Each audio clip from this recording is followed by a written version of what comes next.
peleka washroom. Kwa hiyo karibuni sana, nikiwa naamini wote tuko sambamba. Tutaanza ratiba yetu punde wageni wetu rasmi watakapokuwa tayari kujiunga nasi hapa ukumbini. We're going to start our program shortly when the guests of honor are ready to join us in this wonderful decorated room. But for now, I believe we've all been able to log on to the summit point. We can start chatting in there. We can view the program, the speakers who are going to present different topics in the next 3 days. But again, during the course, the pictures will be uploaded there, so you do not need to take pictures with your mobile phones, etc, etc. Should you have any questions, the technical desk is seated right at the far end where that lady is standing. But I'm also here to make sure that your stay for the next 3 days is smooth. Endapo mtahitaji msaada wowote, mimi niko hapa. Lakini tuna meza ya wataalamu kutoka Tenmet wamekaa pale pembeni ya wataalamu wetu wa sound. Jisikieni huru kabisa kuwauliza chochote, karibuni sana. Tuweke kamziki kidogo wakati tunasubiri kuanza. Tukihitaji kutumia vyumba vya kujisaidia tutapitia mlango huu. Karibuni.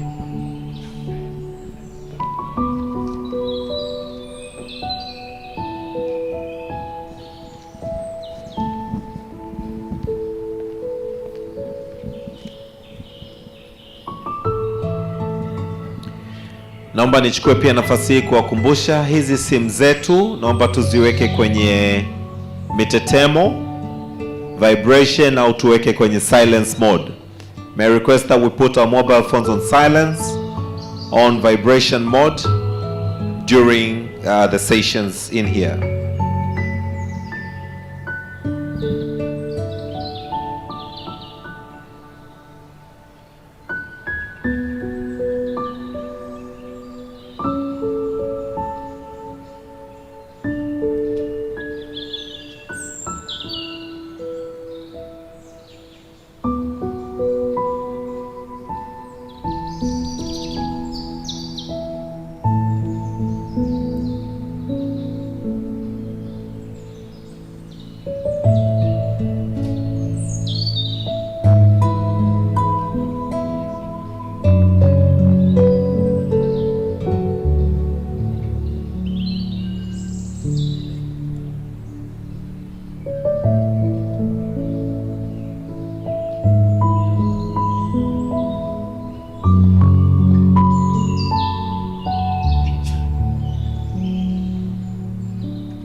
Good morning once again. As I said earlier, we're about to start our program.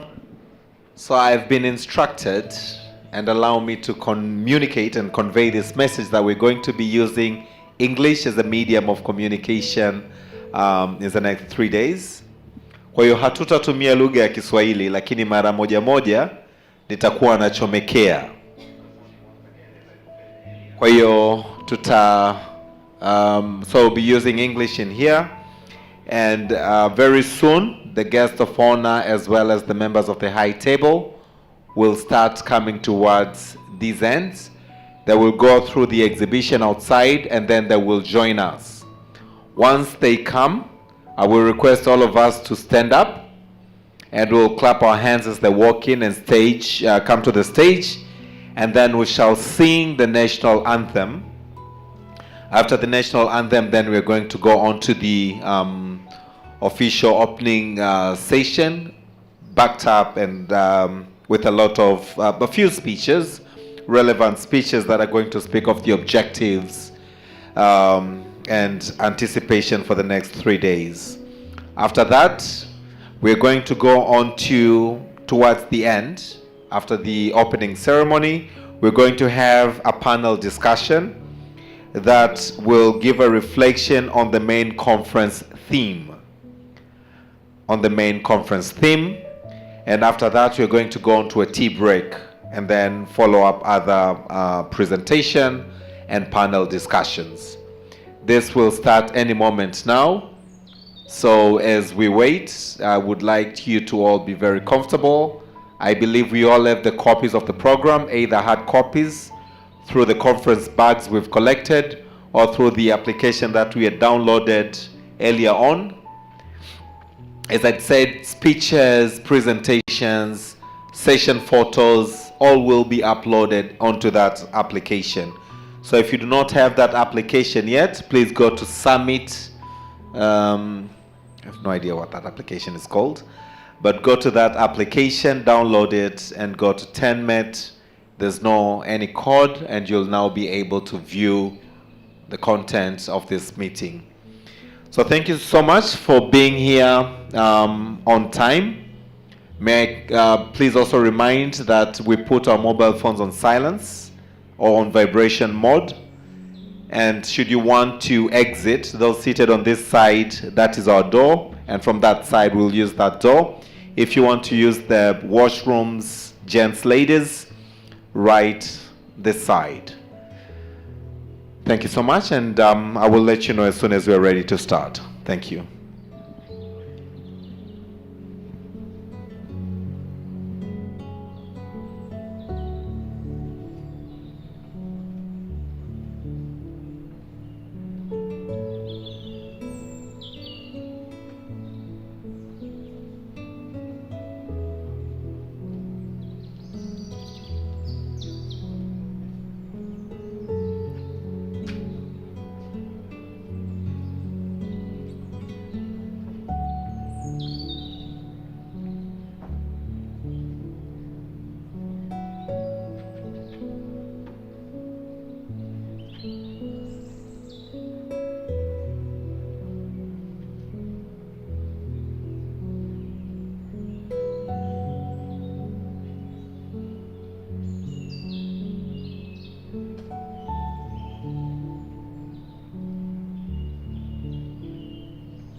stop and listen.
Requested earlier, as they come in, I will request all of us to be upstanding.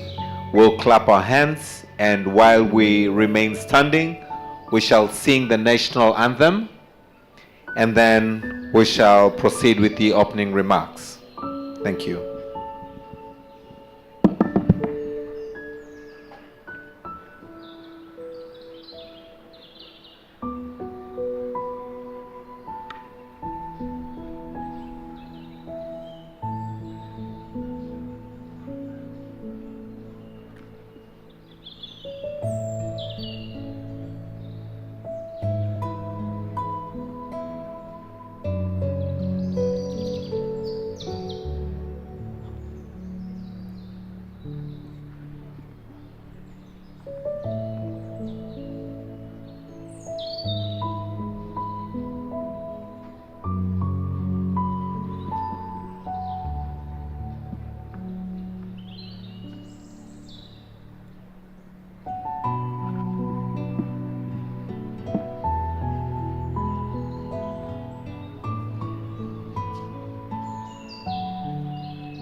Just a quick update as well when we start the program, and especially when the guest of honor will be on the stage.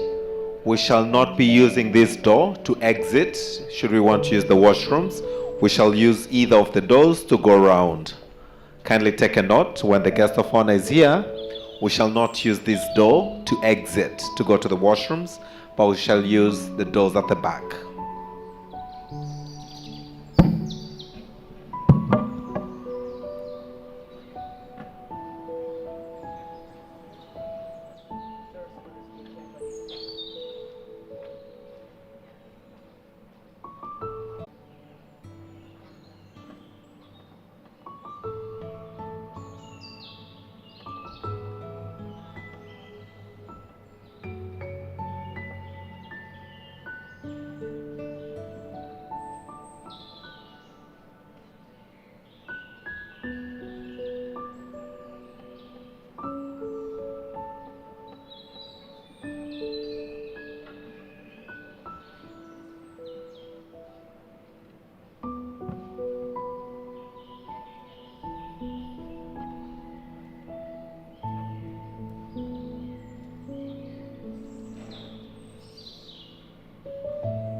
The guest of honor is finishing with the final booth. I also request all of us, when we have time, especially during break, to kindly go around and visit the exhibition. Wonderful things are being exhibited. We want to learn, we want to know, and we want to improve education standards and quality in Tanzania. So please take time and visit the booth.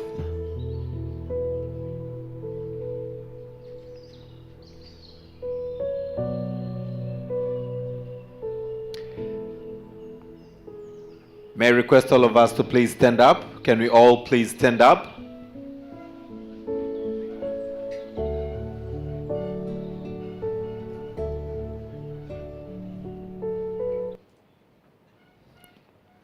And remain standing as they walk in. We shall all put our hands together and usher them to the stage.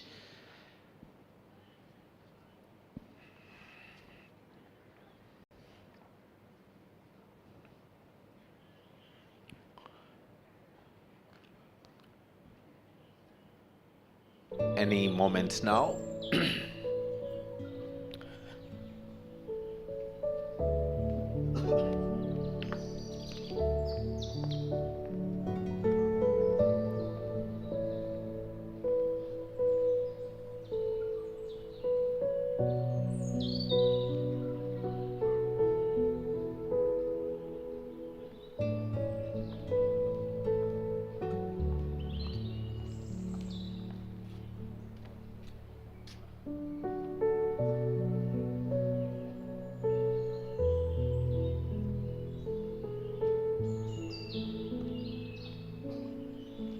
And as soon as I'd mentioned, we will be done with the opening remarks. We're going to the photo session. I will announce the groups later for the photo session. And after the photo session, we shall allow our chief guest to leave, and then we shall continue with the panel discussion as I announced.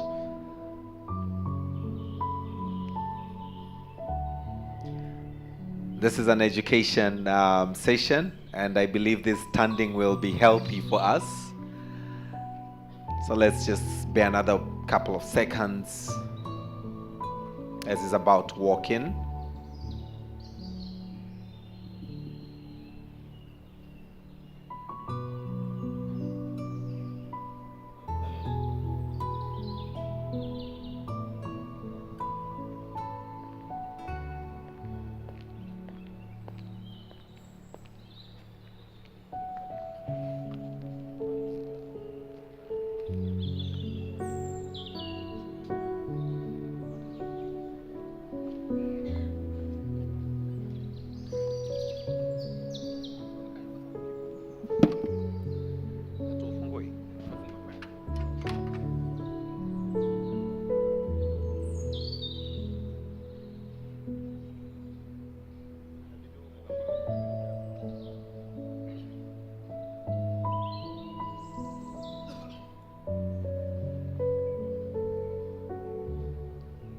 And as they walk in, may I request all of us to please put our hands together. Let's clap our hands for our guests.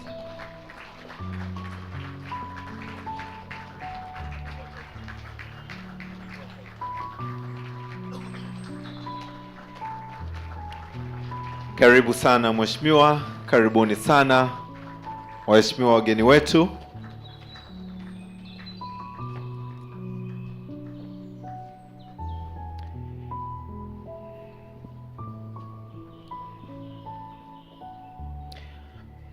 Faraja, that's for you. DPS, karibu pale. Okay. May I request our distinguished guests to kindly remain standing. May I request all of us to please remain standing as we sing the national anthem.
Naomba tuketi, karibuni tukiwa tunapiga makofi.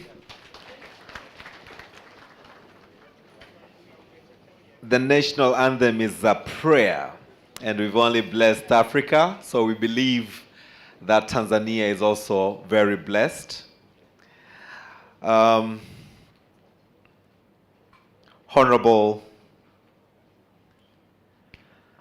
Jakaya Mrisho Kikwete, Dr. Jakaya Mrisho Kikwete, former President of the United Republic of Tanzania, but we also recognize your role as the board chairperson for the Global Partnership for Education. Can we put our hands together for his presence? We recognize your presence. Thank you very much. Dr. Charles Msonde, Deputy Permanent Secretary, President's Office, Regional Administration and Local Government, who is also our guest of honor this morning. Can we again put our hands together for him? I would also like to recognize on the high table the presence of Dr. Mwanahamis Adam Amir. She is the Deputy Principal Secretary, Ministry of Education and Vocational Training, all the way from Zanzibar. A round of applause. Thank you very much. I would also like to recognize the presence of Ms. Faraja Nyalandu, who is the TENMET Board Chair. A round of applause for her as well. Thank you so much for being with us. Also on the stage, we have Ms. IQEC, UNICEF Country Representative. Thank you so much for being with us.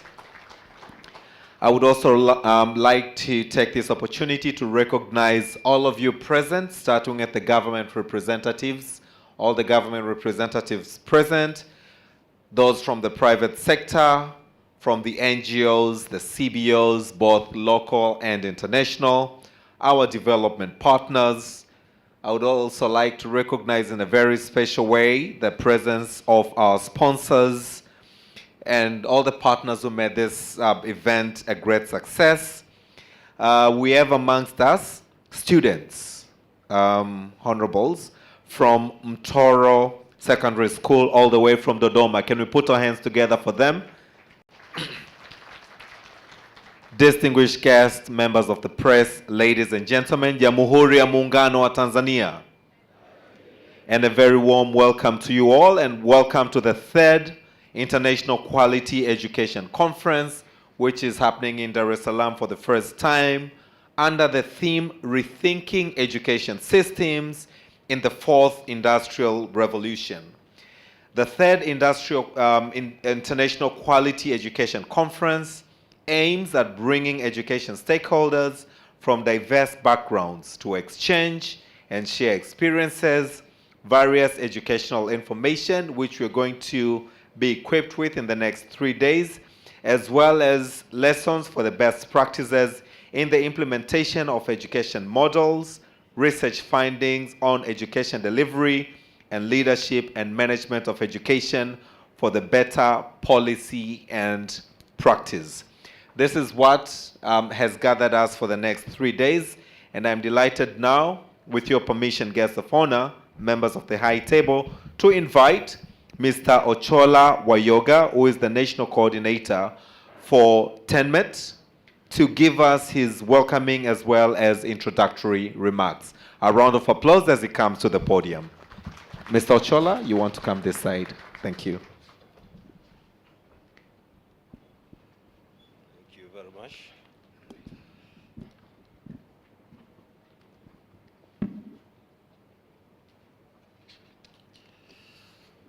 Good morning, ladies and gentlemen. Your Excellency, Dr. Jakaya Mrisho Kikwete, the chairperson of the Global Partnership for Education and the former president of United Republic of Tanzania.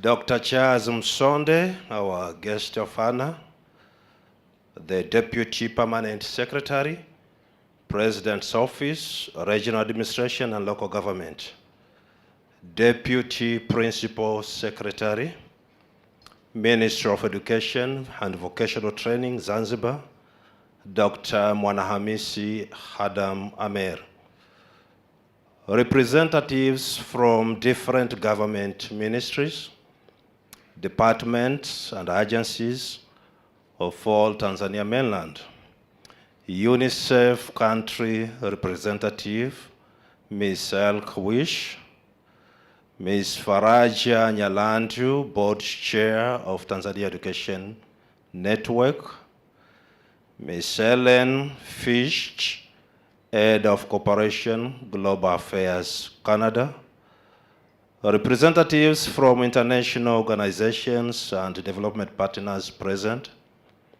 members of Parliament present here today, TENMET Board of Directors present here, International Quality Education Organizing Committee, TENMET members, representative of private sector and civil society, representatives of Tanzania Teachers Union Chama cha Walimu Tanzania, We recognize your presence here.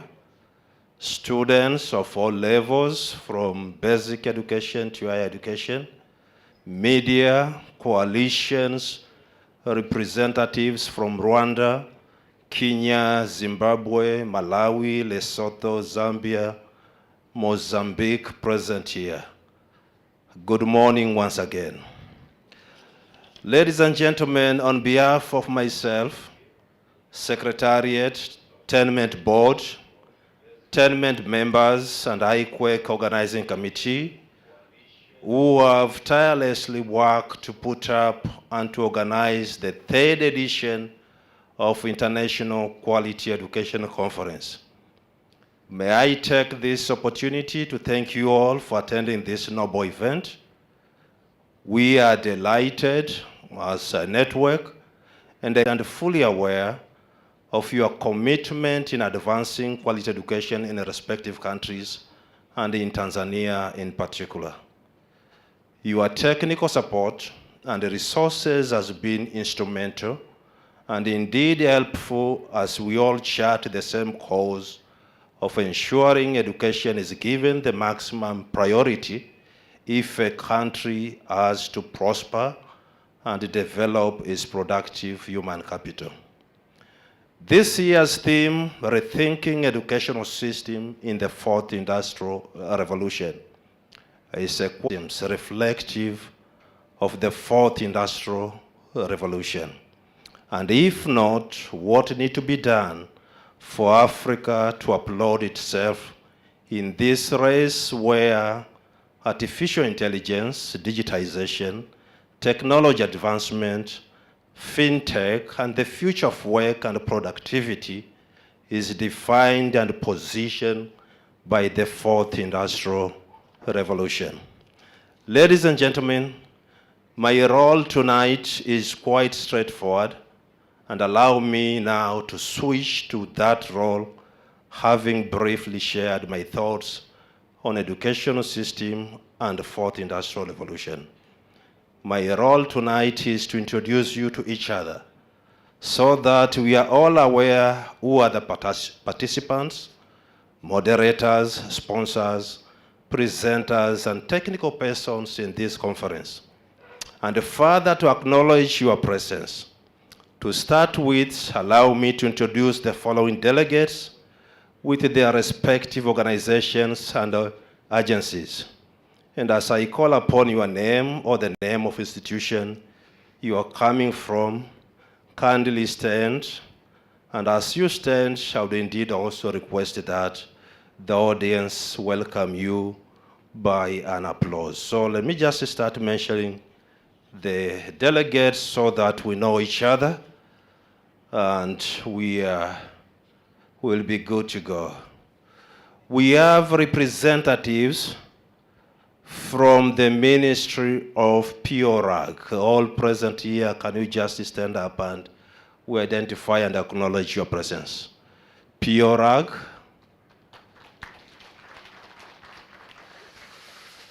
We have representative from the Ministry of Education, Science and Technology, being led by Dr. Labwene Mtabwa, of which I'm told is on his way, Commissioner of Education. Please, wherever you are, you can stand up and we recognize your presence.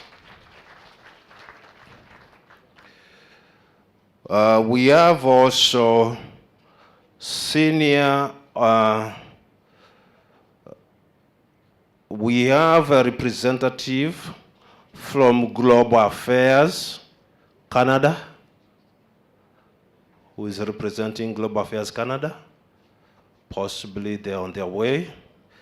We have representatives from UNICEF, being led by UNICEF country representative, Ms. IQEC, who is seated in front.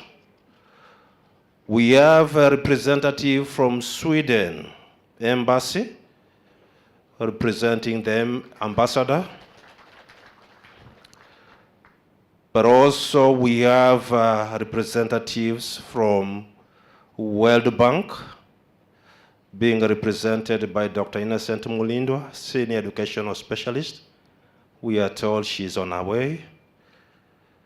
We have Honorable Ophias Murambiwa, MP, Member of Parliament, and the Chairperson of the Parliamentary Portfolio Committee of Primary and Secondary Education from Zimbabwe. Wherever is he?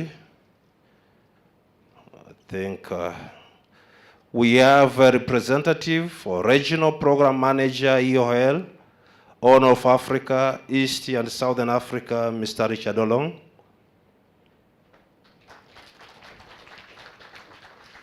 Ladies and gentlemen, allow me also to introduce national coalitions, educational coalitions from different countries that are here present today. From Zimbabwe, coalition from Zimbabwe. We have a coalition from Zambia. He's back there. Thank you very much. We have a coalition from Kenya. We have 3 delegates from Kenya. We have a coalition from Lesotho, and she has been coming here for the past 3 years. We have a coalition from Rwanda. We have a youth organization from Malawi, and the youth Malawi.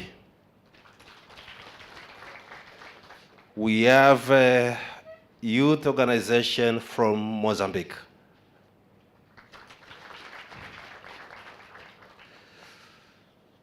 Other delegates present today are members of Tenement and Secretariat, wherever you are. And in case you need anything from the Secretariat, they are there. Members of Tanzania Union, Teachers Union. I'm expecting 30 of them. Hao ni walimu wetu waandamizi, and they are regional leaders of Tanzania Teachers Union. A representative of East Africa Teachers Federation.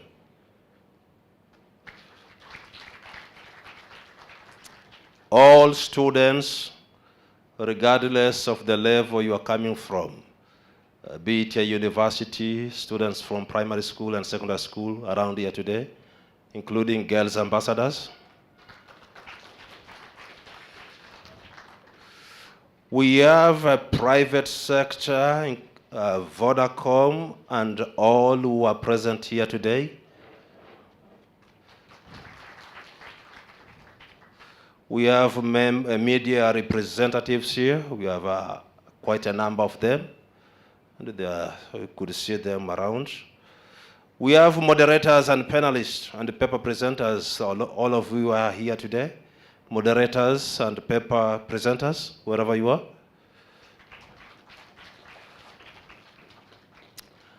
At this stage also, allow me to introduce with a lot of thanks to all who have been able to support and sponsor our 3rd edition of International Quality Education Conference, UNICEF for Every Child. We have Vodacom Tanzania Foundation. Thank you very much. We have our Aga Khan Foundation. We have Coalition for Safe Schools. We have representatives from Malala Fund. We have Oxfam IBIS through Education Out Loud. We have Pestaloz. We have Ubongo Kids. I think you have been able to see them in the digital media. We have WeWorld. And lastly, we have Universal Communication Service Access Fund. This is a government agency, but also they have chosen to partner with Mtandao wa Elimu Tanzania. Lastly, ladies and gentlemen, we have had a 1-year preparation And we had a committee, organizing committee, being led by Tenement Secretariat, Policy Forum, UNICEF, Shule Direct, Transforming Life, African Child Project, Uwezo, and the Dar es Salaam University College, DUSE.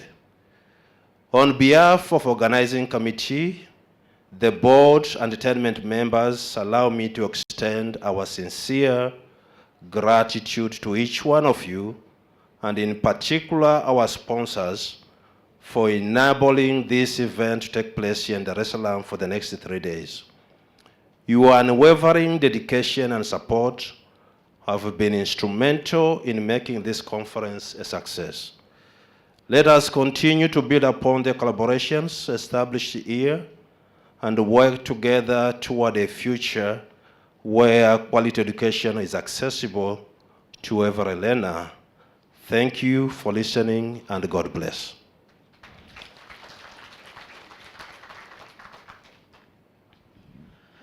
Another round of applause to the TENMET coordinator, Mr. Ochola Wayoga. Thank you very much. Honorable guests, allow me now to bring to the stage for a very brief remark the girl ambassador, Rahma Jumapili, representing all other students and all other girls ambassadors that we have in the education sector. A round of applause as she comes to the podium. Karibu sasa, Rahma Jumapili. Karibu. Mbona tumpigi makofi? Karibu. Ndugu mgeni rasmi, Naibu Katibu Mkuu TAMISEMI, Mheshimiwa Jakaya Mrisho Kikwete, Mwenyekiti wa GPE na Rais Mstaafu wa Jamhuri ya Muungano wa Tanzania, Katibu Mkuu, Wizara ya Elimu, Sayansi na Teknolojia, wawakilishi wa wizara za elimu kutoka Zimbabwe na Zambia, waheshimiwa wabunge, Mwenyekiti wa Bodi ya TENMET Bi Faraja Nyalandu, Mkurugenzi wa TENMET Bwana Ochola Wayoga, wawakilishi washiriki wa maendeleo mliopo, wakuu wa vyuo vikuu, wakurugenzi wa asasi zote za kiraia wanachama wa TENMET, maafisa wote wa serikali mliopo, walimu, wanafunzi, wazazi, mabibi na mabwana, itifaki imezingatiwa. Ninawasalimu kwa jina la Jamhuri ya Muungano wa Tanzania. Mheshimiwa mgeni rasmi, awali ya yote naomba kutumia nafasi hii kumshukuru Mwenyezi Mungu mwingi wa rehema kwa kutupatia nguvu ya kuweza kuwepo na kuhudhuria mkutano huu. Pili, tunapenda kuishukuru serikali yetu ya Jamhuri ya Muungano wa Tanzania kwa kutoa nafasi kwa watoto kupata elimu. Tunaishukuru pia Wizara ya Elimu na TAMISEMI na taasisi zake kwa kazi kubwa wanayofanya kusukuma gurudumu la elimu hapa nchini. Tunashukuru pia uongozi wa mkoa wetu wa Dodoma tunakotoka sisi kwa kazi kubwa wanayofanya kusimamia utoaji wa elimu. Tunapenda kutoa shukrani za dhati kwa ofisi ya mkurugenzi wa wilaya ya Chemba kwa kutupatia ruhusa ya kuhudhuria mkutano huu wa elimu ulioandaliwa na mtandao wa elimu TENMET kwa kusudi la kujali masuala ya elimu. Pia tunapenda kutoa shukrani zetu za dhati kwa mtandao wa elimu TENMET kwa kututhamini na kutualika ili kujifunza kwenye mkutano huu. Sisi kama wasichana vinara, tunaamini kuwa mkutano huu utatuhamasisha kusoma na maombolezi na kuwa na maombolezi wazuri wasichana Tanzania na duniani kwa ujumla. Tunatambua jinsi ambavyo wadau wanabadilisha uzoefu na kupeana mbinu za kuweza kufikia malengo ya elimu Tanzania na Afrika kiujumla. Mheshimiwa mgeni rasmi, tunapenda kupongeza juhudi za serikali kwa kuhakikisha kuwa sekta ya elimu inaendelea kuwa moja ya vipaumbele katika maendeleo ya nchi. Sisi kama wasichana vinara kutoka wilaya ya Chemba, tunatambua juhudi hizi za serikali ikiwemo kutoa elimu bila ada kuanzia elimu ya awali hadi kidato cha 6. Kufanya mapitio ya sera ya elimu na mitaala ili kuakisi mabadiliko ya kidunia na soko la ajira. Kutoa mwongozo wa urejeshwaji wa wanafunzi shuleni waliokatishwa masomo kwa sababu mbalimbali. Pia kuboresha miundombinu mashuleni kwa kujenga madarasa, vyumba vya maabara, mabweni, matundu ya vyoo, nyumba za walimu na kadhalika. Mheshimiwa mgeni rasmi, pamoja na mafanikio makubwa katika sekta ya elimu, bado tuna changamoto kadha wa kadha ambazo zinatukabili watoto wa kike na wa kiume wa halmashauri ya wilaya ya Chemba na Tanzania kwa ujumla. Mheshimiwa mgeni rasmi, ukosefu wa mabweni shule zilizo nyingi. Baadhi ya wanafunzi hutembea umbali mrefu hadi kufika shule, hali ambayo huwafanya baadhi ya wanafunzi kukata tamaa mapema na kuamua kutokwenda shule kutokana na kuchoka. Tunaomba serikali na wadau wa elimu watusaidie kutatua changamoto hii. Mheshimiwa mgeni rasmi, upungufu wa matundu ya vyoo. Pamoja na jitihada kubwa zinazofanywa na serikali ya awamu ya 6 ikiongozwa na mama yetu kipenzi Dr. Samia Suluhu Hassan kuongoza miundombinu mbalimbali, lakini bado baadhi ya shule zinakabiliwa na upungufu wa matundu ya vyoo, hali ambayo inakuwa kero kwa wanafunzi, wakati mwingine kupelekea magonjwa kutokana na idadi kubwa ya wanafunzi kutumia matundu ya vyoo machache. Mheshimiwa mgeni rasmi, changamoto nyingine ni ukosefu wa elimu ya kijinsia. Suala la elimu ya kijinsia bado ni suala mtambuko na limekuwa kikwazo katika maeneo mengi, ikiwa ni kwa wazazi na wanafunzi kwa ujumla wake. Hivyo basi izidi kutolewa elimu ili kutatua changamoto mbalimbali. Mheshimiwa mgeni rasmi, tunakabiliwa na ukosefu wa taulo za kike shuleni. Hii imekuwa ni changamoto kwetu kwa kuwa baadhi ya wazazi huelewa juu ya hili ni mdogo. Hivyo basi baadhi ya wanafunzi wanafika hatua ya kukatisha masomo kutokana na aibu ya kushindwa kujistiri kipindi anapokuwa kwenye siku zake. Mheshimiwa mgeni rasmi, suala la ndoa za utotoni.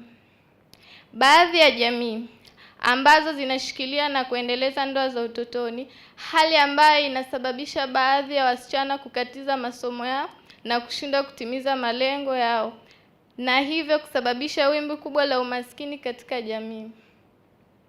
Mheshimiwa mgeni rasmi, suala la umaskini uliokithiri. Baadhi ya wazazi wameshindwa kuwapeleka watoto wao shuleni kutokana na kushindwa kuwahudumia watoto kwa kuwapatia mahitaji ya msingi, na hivyo watoto hao kujikuta wanaingia katika vishawishi na kutofika malengo yao. Mheshimiwa mgeni rasmi, changamoto nyingine ni kuendelea kuwepo kwa ukatili na unyanyasaji wa kijinsia. Kwa baadhi ya jamii hili bado ni tatizo, kwani watoto wa kike hawapewi haki zao za msingi, ikiwa ni pamoja na kuambiwa waende mijini wakafanye kazi za ndani au kuolewa ili wazazi au walezi wapate mahari. Tunaomba tushirikiane katika kukemea hili. Mheshimiwa mgeni rasmi, bado kuna changamoto ya uchangiaji hafifu wa chakula cha mchana. Hili ni jukumu la wazazi. Hata hivyo, baadhi ya wazazi bado wana mwamko mdogo wa elimu katika kuchangia chakula cha mchana ili kumsaidia mwanafunzi abaki muda mwingi na apate muda mwingi wa kujisomea na kujifunza. Mheshimiwa mgeni rasmi, uhaba wa walimu ni moja ya changamoto inayotukabili shule nyingi ambazo zipo maeneo ya vijijini.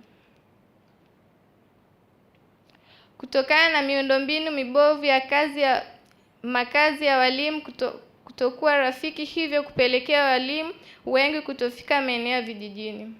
Tunaomba serikali iweze kujenga nyumba za walimu vijijini ili waweze kupangiwa maeneo haya yakiwa rafiki kwao. Pia tunaomba serikali izibe pengo la uhaba wa walimu, hasa walimu wa kike, walimu wa hisabati na sayansi. Mheshimiwa mgeni rasmi, mwisho tunaomba serikali iendelee kuboresha utoaji wa elimu kwa kuongeza bajeti ya elimu ili kufikia angalau 20% ya kipato cha nchi kama wanachama wa maendeleo endelevu walivyoweka. Pili, wadau wa elimu wahamasishe katika kuboresha miundombinu ya shule kama kule nyuma kama falsafa ya shule yetu ya kujitegemea inavyotaka. Mwisho kabisa, tunaipongeza serikali yetu kwa kuendelea kuboresha elimu, afya, nishati nchini mwetu ili kuleta maendeleo ya haraka kijamii na kiuchumi. Upatikanaji wa maji na nishati ya umeme vinatufanya tusome vizuri na kufaulu masomo yetu. Mama Samia, sisi Girls Ambassador tunakupenda sana. Tunakuombea afya njema na hekima kuliongeza taifa letu ili kufikia malengo yetu ya maendeleo ya mwaka 2025. Mungu ibariki Tanzania na Mungu mbariki rais wetu na viongozi wote. Asanteni kwa kunisikiliza. Sisi ni wasichana kutoka wilaya Chemba, mkoa wa Dodoma. Karibuni sana Chemba. Asante sana, makofi mengi kwake.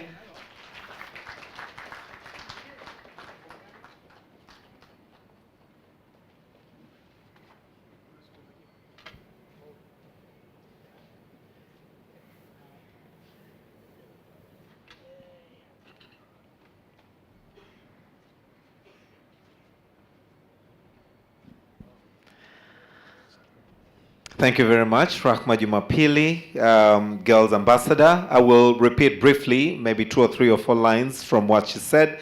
After observing the protocol and thanking God for being able to participate under this important conference, you also thank the government to allow children receive education, as well as the Dodoma Regional Authority to allow them to participate in Tanzania, especially as it looks onto the role that education has in achieving the overall goals as the country and the world at large.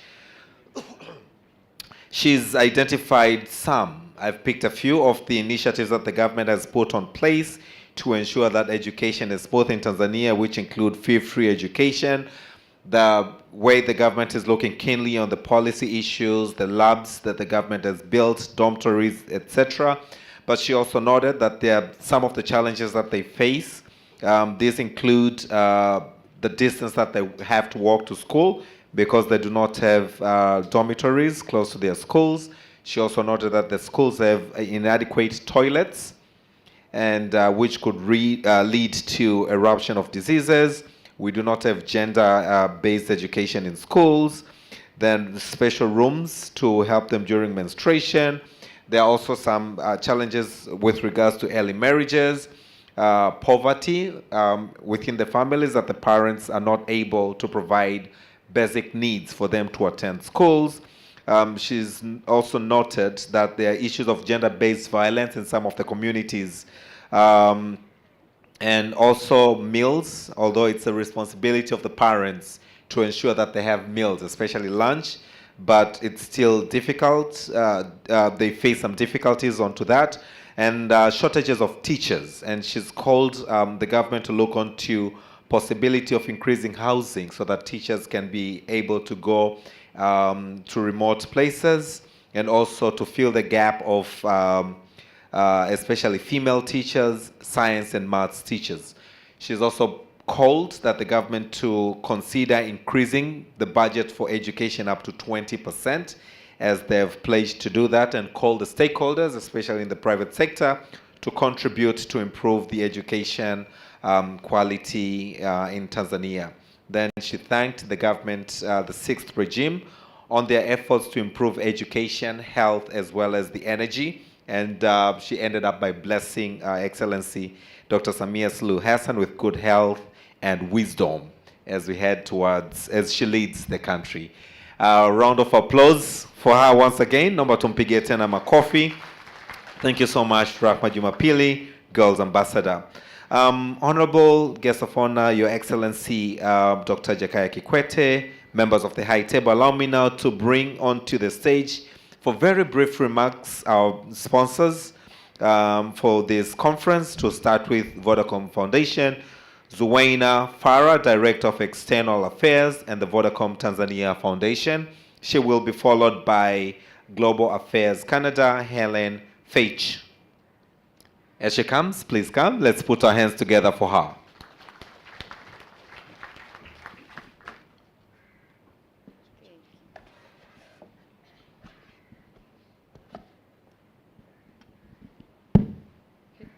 Former President of the United Republic of Tanzania and Chair of Global Partnership for Education, Honorable Jakaya Mrisho Kikwete, Deputy Permanent Secretary of President's Office, Regional Administration and Local Government, Dr. Charles Msonde, Deputy Principal Secretary, Ministry of Education and Vocational Training, Government of Zanzibar, Honorable Mwana Hamisi, UNICEF Country Representatives, Elk Wish, Tanzania Education Network Board Chair, Ms. Faraja Nelandu, representatives from CSOs, regional and local government representatives, representatives of the Teachers Union, students in the room, audience online, mabibi na mabwana, habari za asubuhi.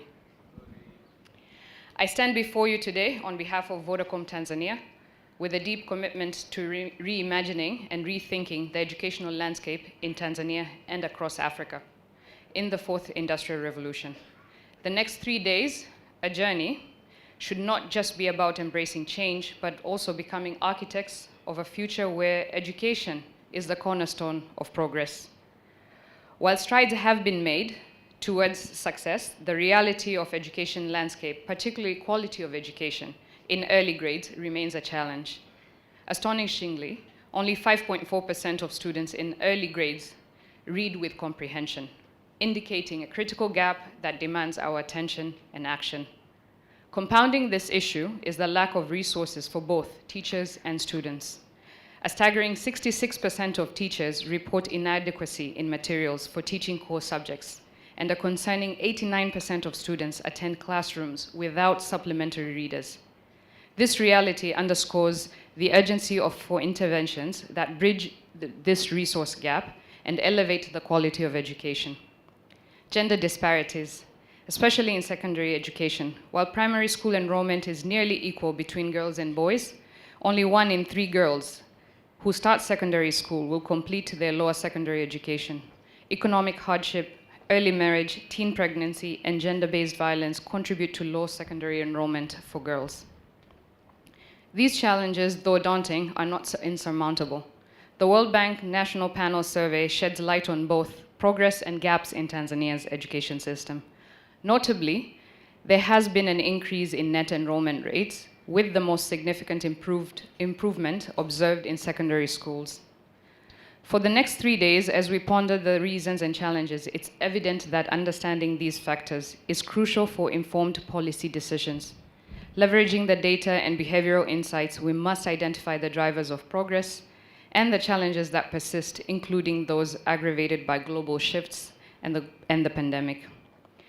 Vodacom's commitment to education aligns seamlessly with our pillars of inclusion for all and the promotion of a digital society. Over the years, our substantial investments in infrastructure have paved the way for widespread connectivity, creating a foundation for accessible education.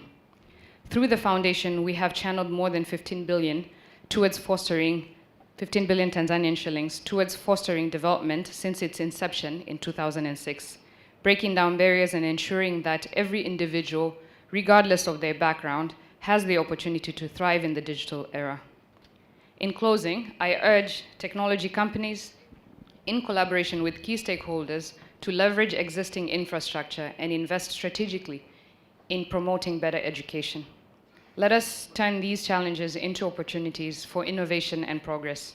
Together, we can reshape education for the fourth industrial revolution, ensuring that no child is left behind and that Africa emerges as a global leader in the knowledge economy. Thank you very much.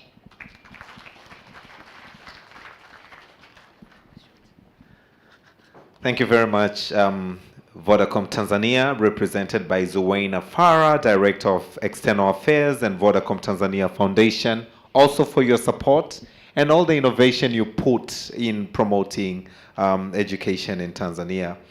Honorable guest of honor, Your Excellency, members of the high table, I would like to recognize in a very special way the presence amongst us of Dr.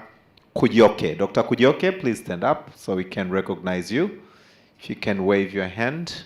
There he is. Dr. Kujoke is from the Department of Research, Ministry of Primary and Secondary Education, all the way from Zimbabwe. So we are totally delighted to have you with us this morning. Is Helen Feich with us from Canada High Commission? Okay, so guest of honor, I now have the pleasure to invite UNICEF country representative Ms. Elke Wesk for her remarks. Karibu. Asante sana. Honorable special guest, His Excellency Dr. Jakaya Mrisho Kikwete, former President of the United Republic of Tanzania and the Chair of the Board of Directors of the Global Partnership for Education, respected Deputy Permanent Secretary in the President's Office, Dr. Charles Musonde, Deputy Principal Secretary, Ministry of Education from Zanzibar, Mona Muna, Ms. Faraja Nylandu, TENMED Board Chair, Zuwaina Farah, Director of External Affairs at the Vodacom Tanzania Foundation, government officials, fellow development partners, civil society colleagues and participants, private sector, teacher association, and very importantly, young people who are following this important conference, all protocols observed. Habari asubuhi. I would like to start by appreciating the Tanzania Education Network, Matando wa Elimu Tanzania, or TENMET, for organizing this opportunity for exchange and joint learning among education partners here in Tanzania, but also across different countries in the region, and for inviting UNICEF to make a few remarks. It is my pleasure to be with all of you this morning, and wonderful to see so many of you have made the effort and made the time to come together to discuss and deliberate important issues around how we move forward on the many education challenges that we face in today's world. I would like to particularly commend Faraja Kota Nylandu, TENMET Chair, for her and her team's continuous leadership as TENMET has been successfully convening education stakeholders from around the region to deliberate on critical education issues now for the third year in a row. Ever more important, especially as the world experiences a significant learning crisis of children, which was further exacerbated during the pandemic, leading to grave challenges of learning poverty. I would like to salute the government of the United Republic of Tanzania under the leadership of Her Excellency, the President of the United Republic of Tanzania, Her Excellency Mama Samia Suluhu Hassan, for the commitment to ensuring access to quality and inclusive education, specifically by endorsing programs which will enhance access to primary and secondary education, provide responsive learning environments, especially for girls and children with disabilities, and improving the completion of quality secondary education for boys and girls. We note that these challenges are daunting for education authorities and partners alike in the sector. We therefore commend particularly the policy review and curriculum reform processes which are which we're now celebrating in Tanzania for its successful completion and endorsement by the Parliament. The reforms project a vision of a bright future for the growing number of children and young people in Tanzania, and to prepare them to contribute to the development of this beautiful country and beyond, children in other parts of the region.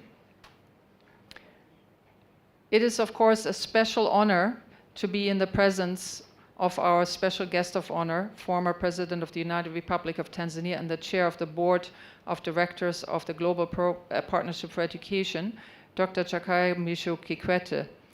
Tanzania and beyond the world is privileged to have your continued engagement and leadership in the education sector, and if I may add, for nutrition and so many other issues of concern for children. We truly appreciate it. The focus of this third International Quality Education Conference on rethinking and indeed reimagining education systems for the fourth industrial revolution is something that is highly relevant as we're witnessing how rapidly this fourth industrial revolution is changing the world we live in.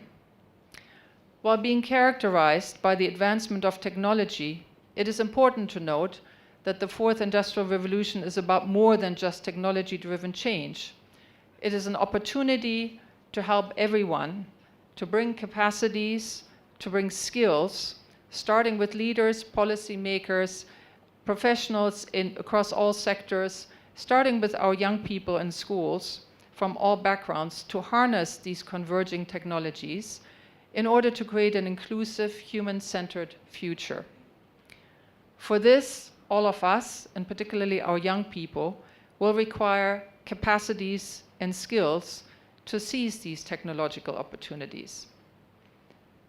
We would like to highlight here that this is an incredibly daunting challenge, not just for Tanzania and all of us in this region of the world, but also for the world at large, as indeed the fourth industrial revolution is the first time in human existence and human history that at the time children enter the education cycle, none of us know what the world will look like once they complete schooling, which poses particular challenges for all of us in the education sector.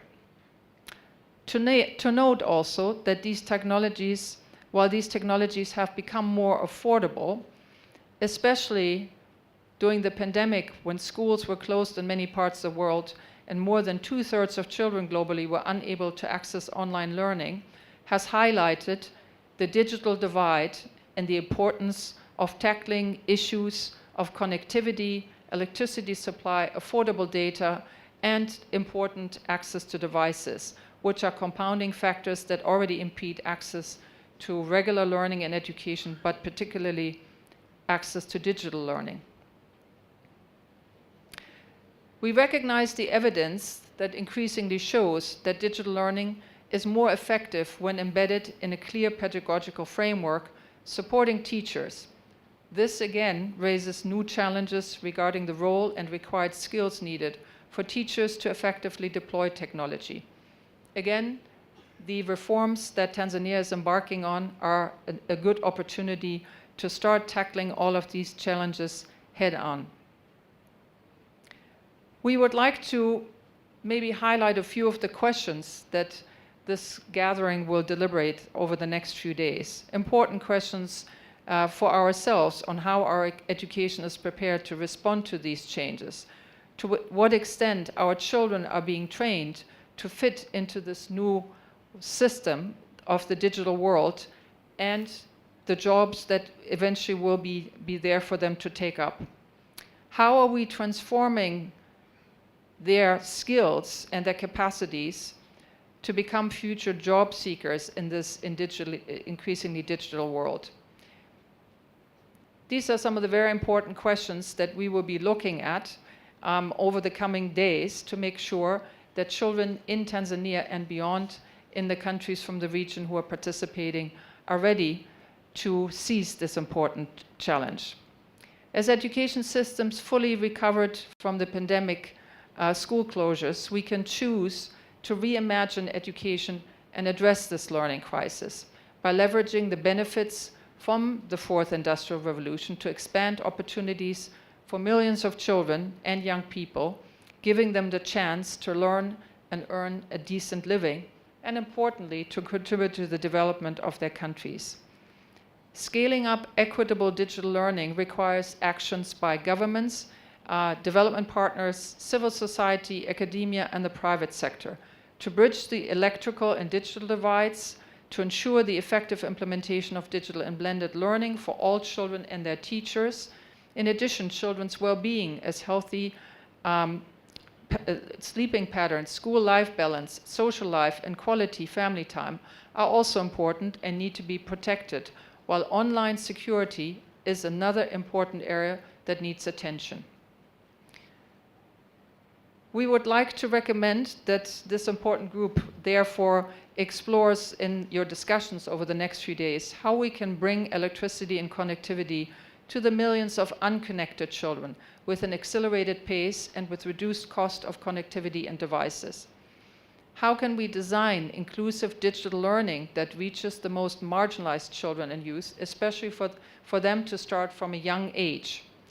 What sort of pedagogical knowledge and skills do our teachers need to be equipped for them to be effective users of digital technology? And how are we going to engage out-of-school children in particular into the opportunities for skills development using the digital technology? And finally, and very importantly, how can we ensure that all this digital technology is there to facilitate a better future for our children, and how can we protect our students from online abuses? Honorable guests of honor, dear delegates, let me conclude by noting UNICEF's continued appreciation for all the efforts of all of you here in the room and the government of Tanzania. We look forward to working very closely with government, civil society, private sector, and all partners to support Tanzania to achieve the education sustainable development goals, and of course to ensuring that no child is left behind. Asanteni sana.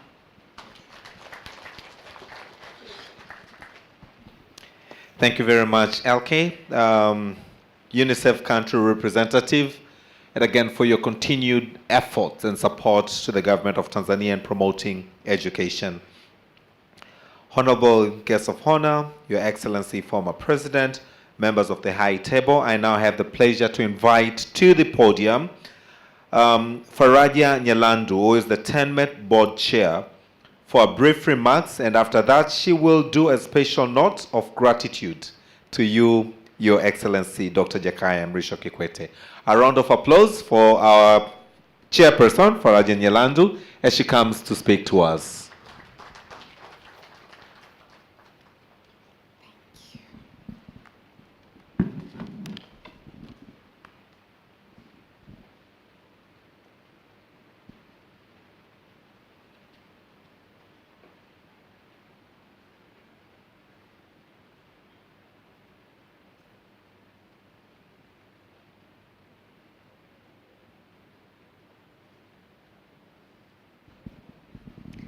Good morning, ladies and gentlemen. Good morning, our dear guest of honor. Very good morning to you, our special guests and distinguished guests in the High Table. Distinguished guests who have come from close and far beyond the borders of Tanzania. I hope you've all received a warm Tanzanian welcome. Karibuni sana. Your Excellency, Dr. Jakaya Mrisho Kikwete, Global Partnership for Education Board Chair and former President of the United Republic of Tanzania. Dr. Msonde, Deputy Permanent Secretary Education, representing Honorable Mohamed Mchengera, Minister of State, President's Office, Regional Administration and Local Government.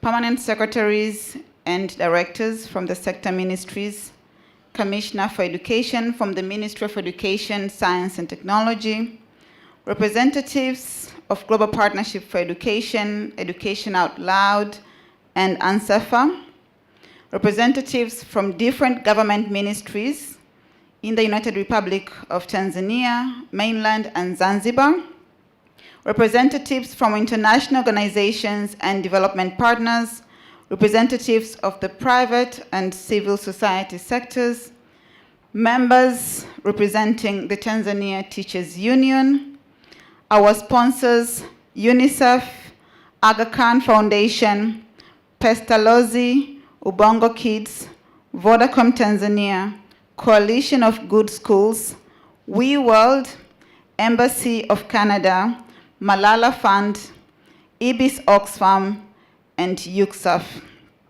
We appreciate, thank you. Distinguished speakers and moderators, and distinguished guests, media representatives, our lovely dear students, ladies and gentlemen, good morning. I am humbled to thank God for such a time in which we have gathered here in the city of Dar es Salaam to deliberate and dialogue on the collective engagement in enhancing quality education in Tanzania and in the world. Today, technology and innovation and the fourth industrial revolution is shaping the way we work, interact, learn, and organize our economies. Today, we gather from around the globe to explore and elevate the discourse on quality education. Our shared commitment to fostering learning environments that transcend borders reflects the power of education to shape a better world. It is my honor and a pleasure on behalf of the Tanzania Education Network to welcome you all today at this important event where we need to come together to discuss and dialogue on an education system that's fit for purpose for the fourth industrial revolution. Allow me to thank and welcome our distinguished guests here, the distinguished guest of honor, our special guest of honor, Honorable Minister, directors and representatives from the different sector ministries for availing the time to join education stakeholders and officiate the conference that will be held for the next 3 days. We thank you for being here, and your presence is affirming the need for a quality education system. Our theme this year resonates well with the current global education transformation that is happening, and particularly for Tanzania as we are ongoing through policy and curriculum reviews and reforms. This year's theme is Rethinking Education Systems in the Fourth Industrial Revolution. Together, let us engage in meaningful conversations and collaborative efforts to ensure that quality education becomes a universal right for every learner.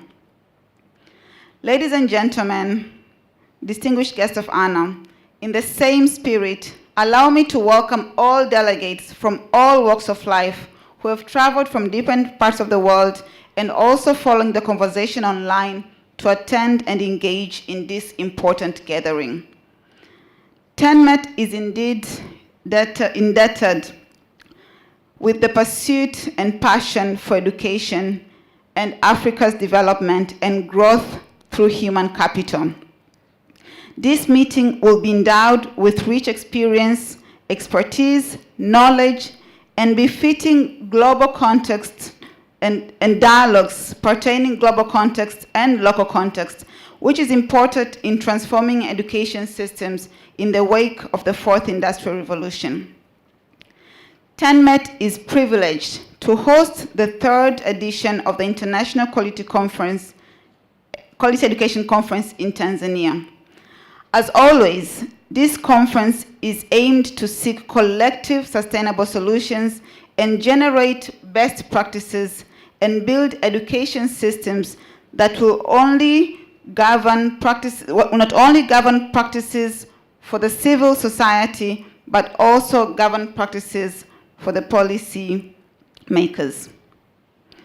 This conference envisaged to steer discussion on technology, digitization, artificial intelligence, and all new innovative practices and pedagogies that can impact our education systems. Ladies and gentlemen, TENMET is cognizant of the global crisis happening in Syria, Yemen, Sudan, Israel, and Palestine. We are also cognizant of the war that happened and continuing to happen in Ukraine and Russia, and other places where there are conflicts and protracted wars. We understand these conflicts affect the realization of the Sustainable Development Goal number 4, education, in a big way, and erode the gains that have been attained in the last few decades towards achieving the goal of quality education for all. It is our obligation of the global community to ensure education must continue, and not only education, but quality education. We take this opportunity at this international conference to call upon global community to find the best ways in which these conflicts can be resolved permanently. We are part of the global community, and history will witness how we engage and our role in ensuring that our decisions have a role to make the world a better place and learning is happening for all children.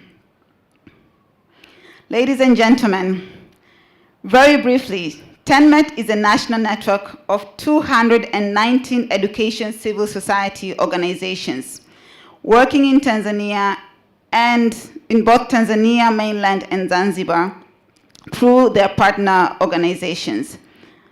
TENMET started in 1999 representing international NGOs, FBOs, and CBOs working in education space across the country.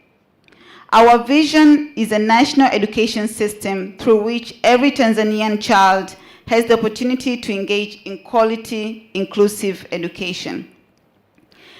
Our vision is enriched by our mission of coordinating and strengthening civil society organizations in Tanzania through networking, capacity building, research, and advocacy.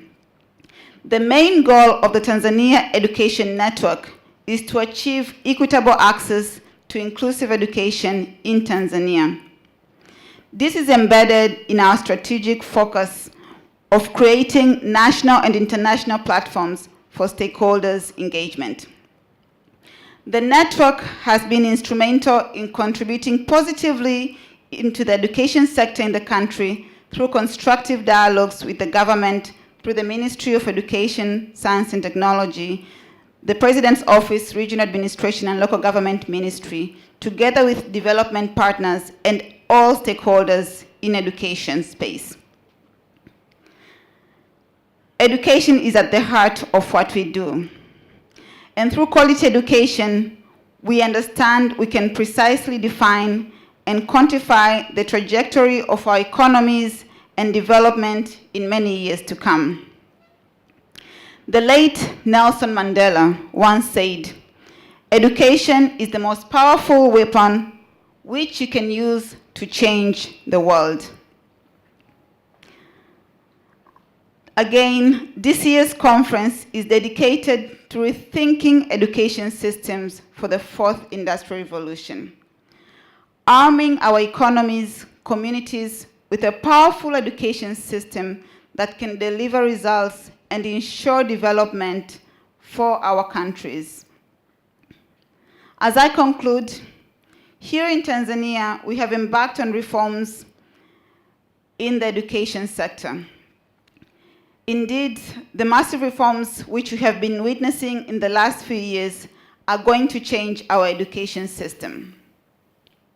Context, delivery, partnerships will play a critical role on whether these reforms are going to work or not.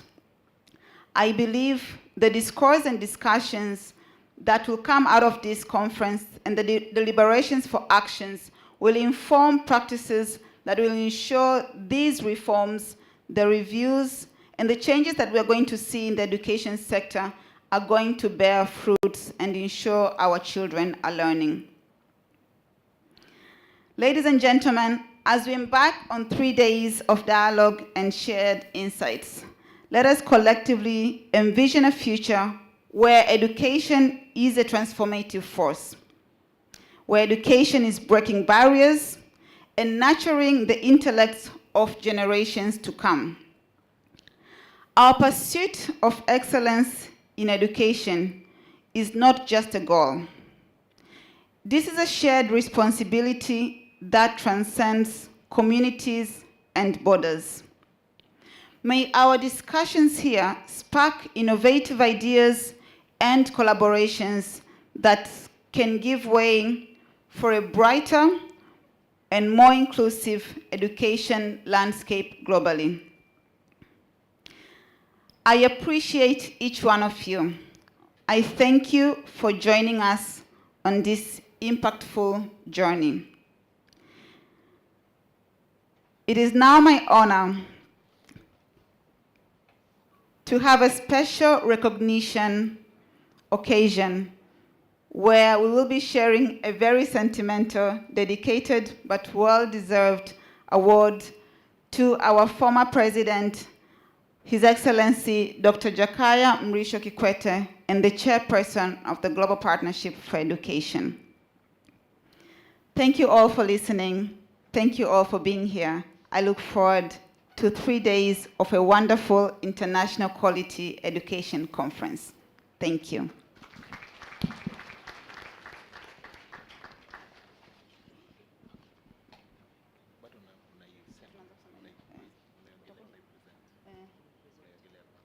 Okay.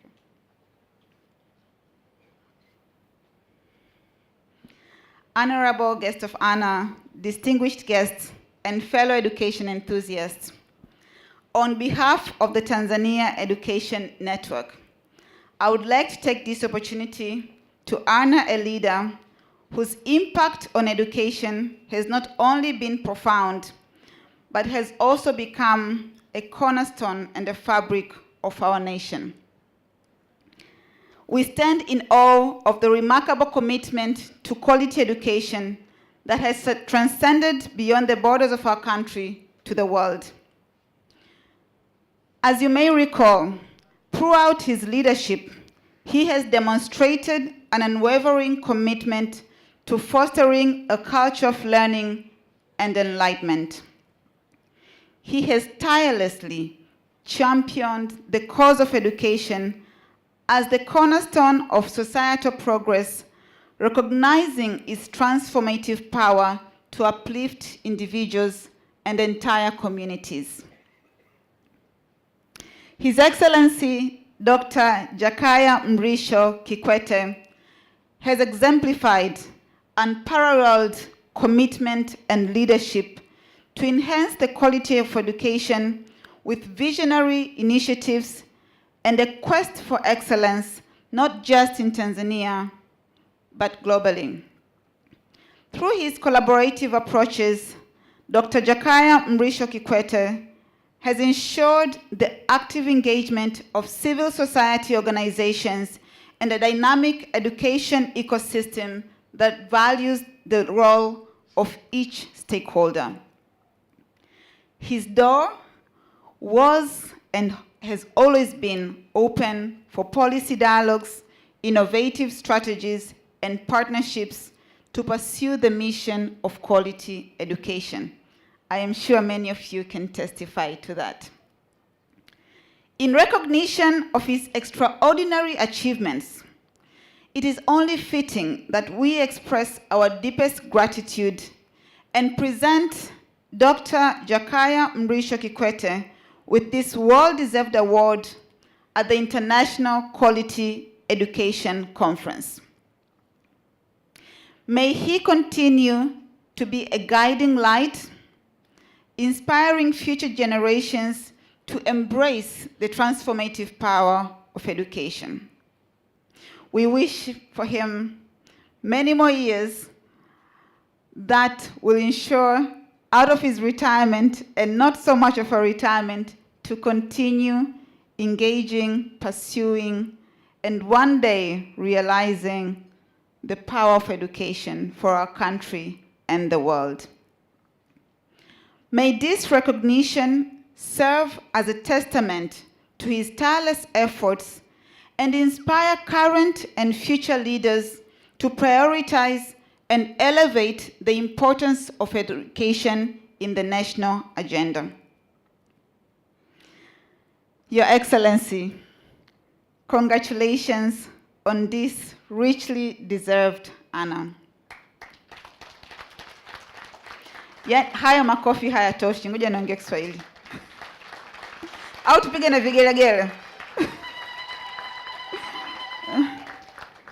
Your legacy, Your Excellency, will undoubtedly continue to shape the future of quality education for many more years to come. We appreciate. Asante sana. As he is about to receive this special recognition, may I request all of us to please stand up in that honor.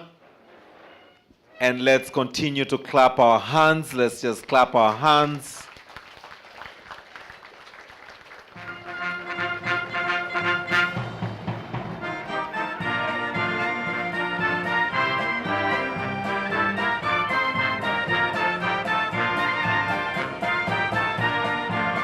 Kindly be seated. Mheshimiwa, labda ungependa kusema neno moja juu ya tuzo ulioipokea? Your Excellency, you have a word? And then tutawakaribisha makatibu wakuu muweze kuzungumza tunapoenda kwenye ufunguzi. May I request all of us to please be seated. Thank you so much.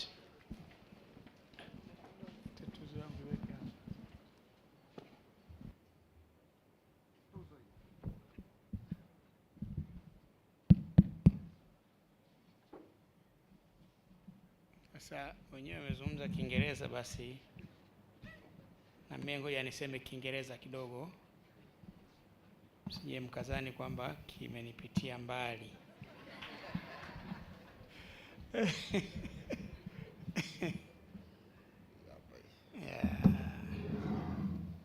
Yeah.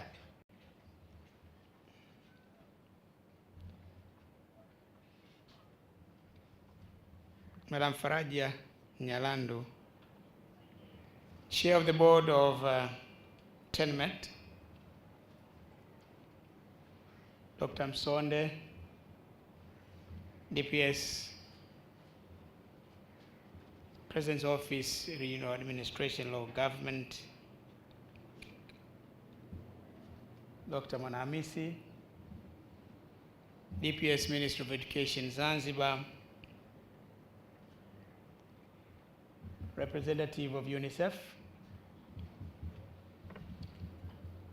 fellow invited guests, ladies and gentlemen. Well, I thank you, the chair and coordinator of TENMET, for the invitation. For the invitation to be part of the 3rd International Conference on Quality Education,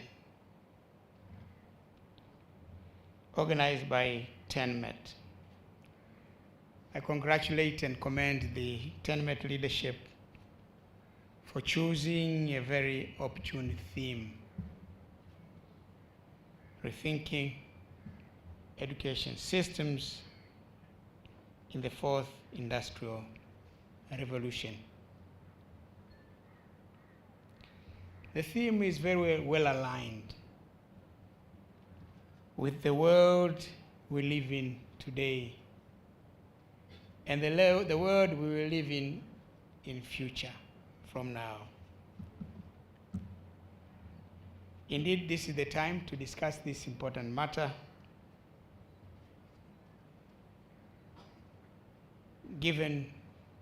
which is driven by advances in modern technology.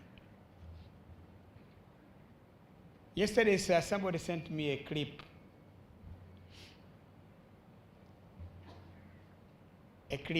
Somewhere, I think in California or somewhere in the US, where there's a lady who is now talking about cars or taxis that don't have drivers sitting on the wheel.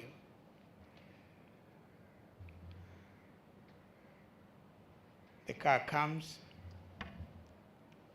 she opens the door, there is no driver. She goes into this car, presses some buttons, she's driven to her destination. This is the world we live in. In this kind of world, many jobs will be lost to automation, to artificial intelligence, to everything. So for us to sit down and discuss quality education, but in particular rethinking the education systems in the fourth industrial revolution is very timely. Kiswahili nasema siku hazigandi, siku zinasonga mbele tu. Hawatatusubiri. Nobody is going to wait for us. Nobody. President Nyerere used to have a very famous phrase, we must run while they walk. Because they will not be marking time waiting for us. Please, you are doing the right thing. As is the famous phrase these days, kazi iendelee. Well, I thank you for the award. Thank you for the kind words you have said about me. But I'm humbled by the recognition of the work that we have done.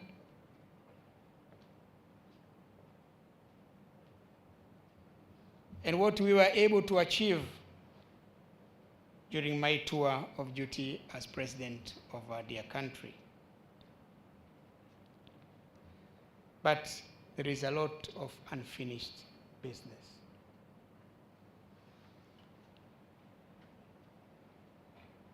Your recognition gives me and all those in the government, the people of Tanzania,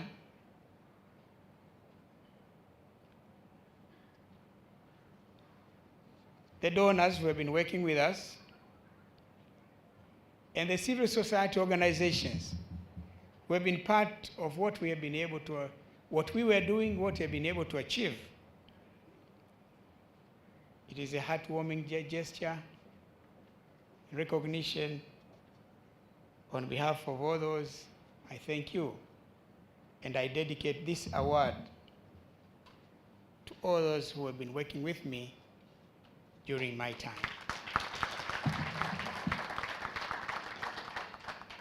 I was the leader, but a lot of what we have been doing in education was the result of the thinking of many of us, the advice that we've been getting from many of us in government, and the work that many of us have been doing to achieve what we have achieved. And I'm glad TENMET, the TENMET fraternity has been part and parcel of that work. When I became president, my predecessor had focused a lot of work on universal primary education, because this has been our problem. It remains a problem up to this day, but we have come a long way. I remember in one of the meetings we had at the Millennium Towers, I told you that in the world we live in today, 240 million children and young people are out of school globally. At that time it was 260 million, now the number has come down to 240 million. Unfortunately, 100 million of those are in Africa. So in a world where we have 5 continents, 240 million children and young people are out of school, and 100 million of those are in Africa, you can imagine we have taken a very an unfair share of that burden. So, since 1974, for those of you of my age, we remember the 1974 decision of universal primary education. Decision taken, this is the Azimio la Musoma, the Musoma Declaration. The focus was on universal primary education, where the emphasis has been, let's make sure that every boy or girl of school age goes to school.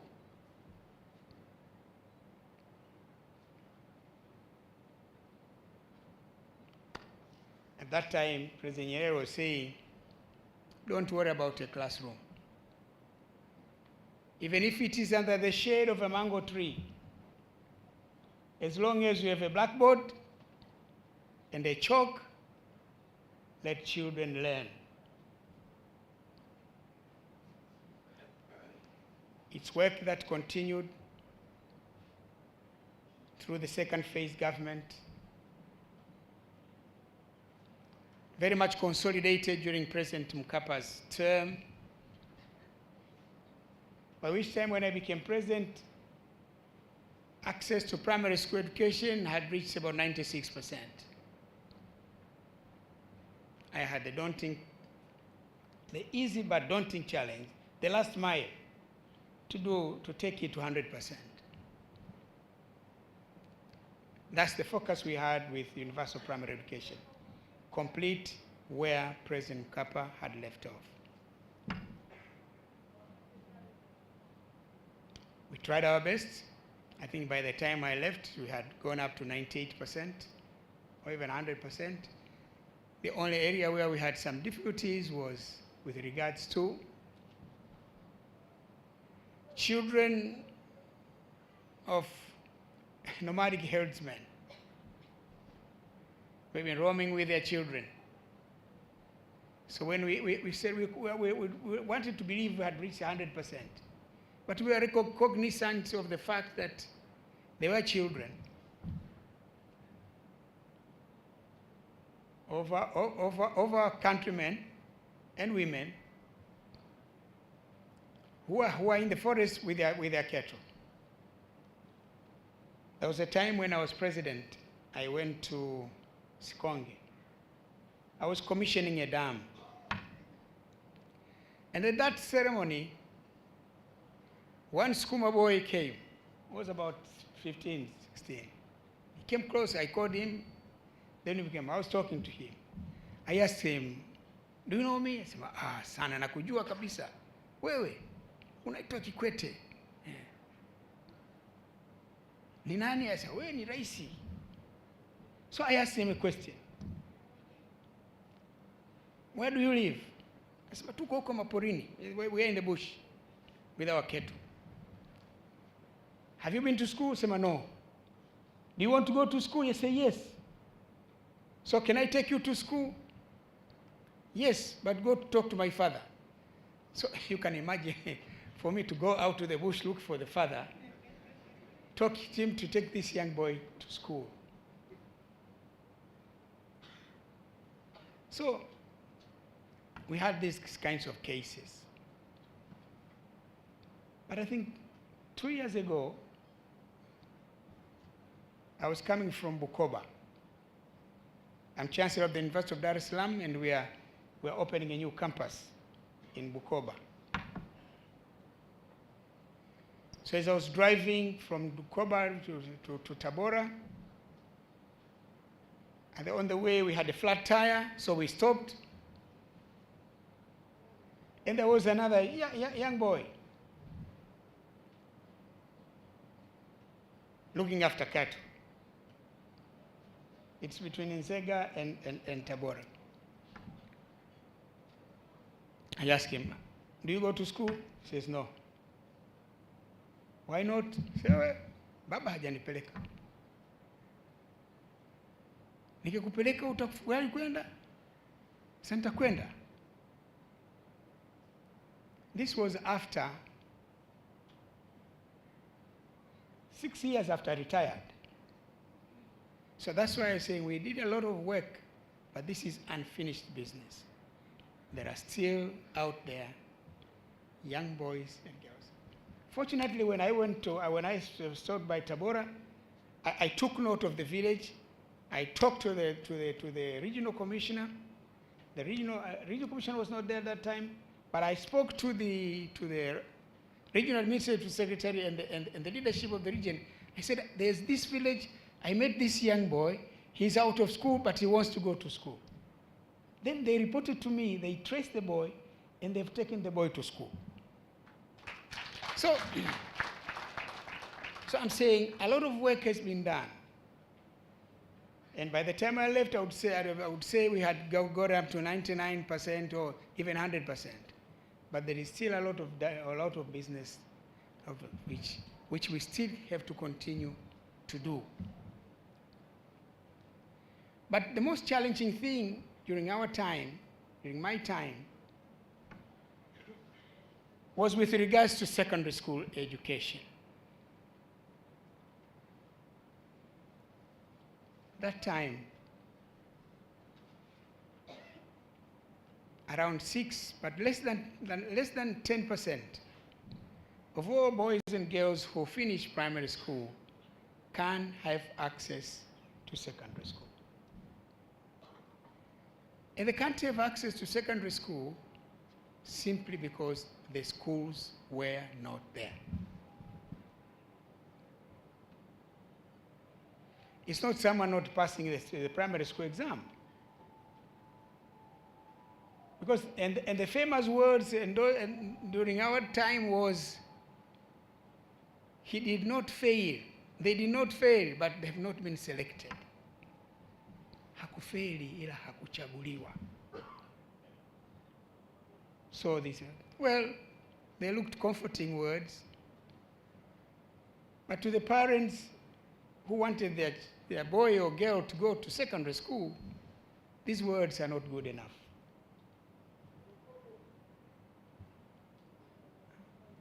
Sonde was with the National Examinations Council. Yule alikuwa katibu wa yule mtu alikuwa anatangaza waliofeli huyu bwana. Listen, Sonde was the secretary. Was the executive secretary, was the National Examinations Council. Atakia mtakuja kumuona hapa mzee. Huyo mzee ndio alikuwa anatangaza waliofaulu darasa la 7 na kwenda kule, waliofaulu form 4, wanaokwenda form 5, He was the guru.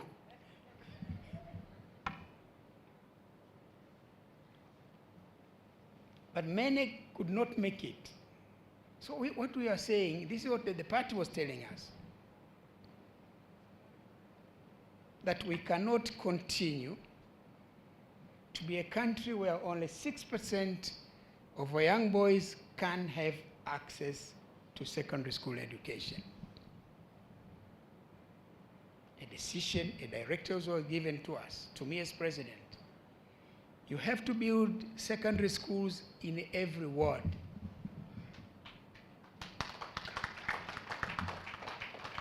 We sat down.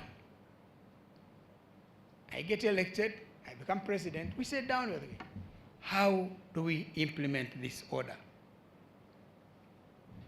We can't go back and tell the party that we can't implement it. We have to implement it.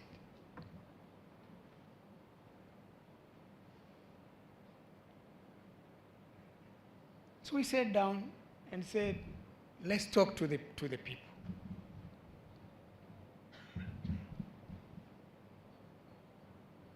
Tuzungumze na wananchi. Amazingly, the response was phenomenal. The people received it so well.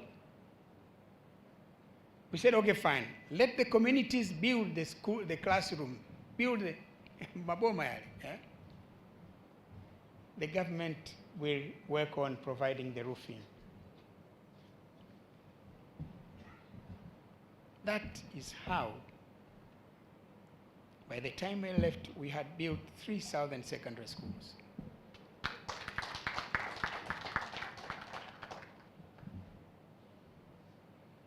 Now, to date, every Tanzanian boy or girl who passes the primary school examination can have a place in secondary school.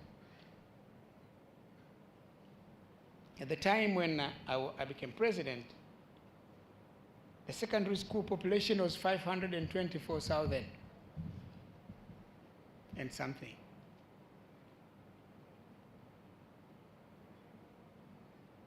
From Form 1 to Form 6.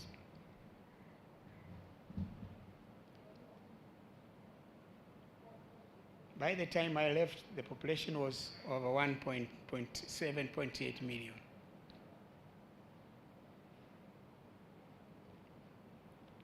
The boys and girls who now go who join secondary school every year.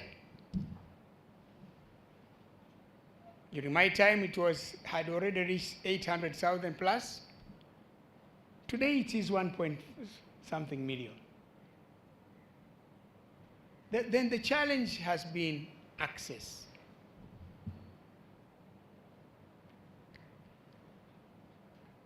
Let me give you, nani watoka Dar es Salaam?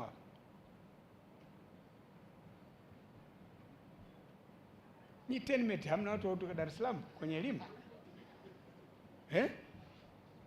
Nyinyi mnafanyia Dar es Salaam, lakini wanachama wenu hawapo Dar es Salaam? How many secondary schools are there in Dar es Salaam today?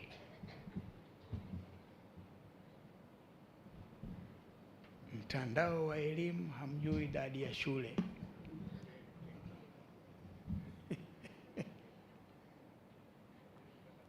But let me give you the arithmetic. Before, the government, since independence, had not built new secondary schools in Dar es Salaam. We had Forodhani Secondary School. It is St. Joseph's Secondary School of the Catholic Church.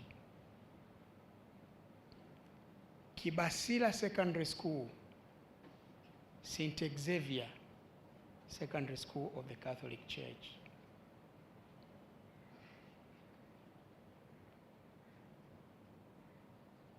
Tambaza Secondary School, Aga Khan Boys Secondary School. Zanaki, Aga Khan Girls Secondary School. Azania, Kisutu, the name used to be DA and another, jina refu la Kibaniani, I can't even remember.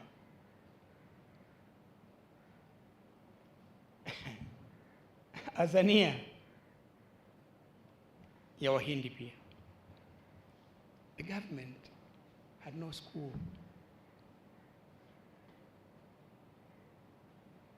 At independence, what the government did under President Nyerere, they nationalized all schools that belonged to faith-based organizations, made them national so that everybody can have access. There was much investment in secondary school education.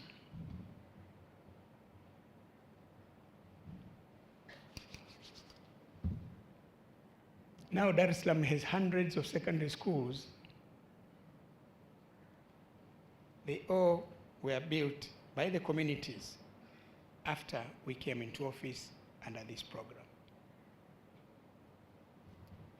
So, hivyo hivyo nenda tu Mazengo used to be called Alliance Secondary School of the Anglican Church. Pugu, Pugu, St. Francis College, Pugu of the Catholic Church. Minaki, St. Andrew's College of the Anglican Church. Sasa hivi ukienda kwenye mikoa yote hiyo, tumejenga masekondari mengi katika kipindi kile. Na katika ile program ya juzi ile ya COVID, Rais Samia amejenga madarasa mengine 15,000. Because the population is increasing. Even the schools that we built, some of them were built like firefighting. The quality of the schools were not as good, so we had to. There was a lot of work that needs to be done. But at that time, the challenge was access. Mama Sita was supposed to be here. She was my Minister of Education. When the communities were responding to building these schools, we in government had a big problem. We did not have the teachers. We started these schools with 2 teachers.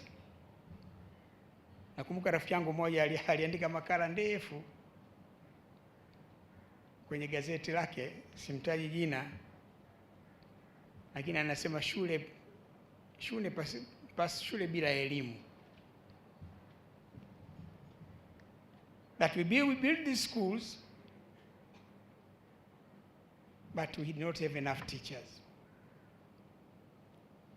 The Ministry of Education, through the minister, came to me, his president, tell the people to stop building schools because we don't have enough teachers. I said, look here, that's not the answer. Our challenge is, how do we get enough teachers for the schools we have built? It's not to tell them to stop building schools, because by the time we say we are ready, their interest will have moved on. We'll still be in the same problem. So we have to take the initiatives.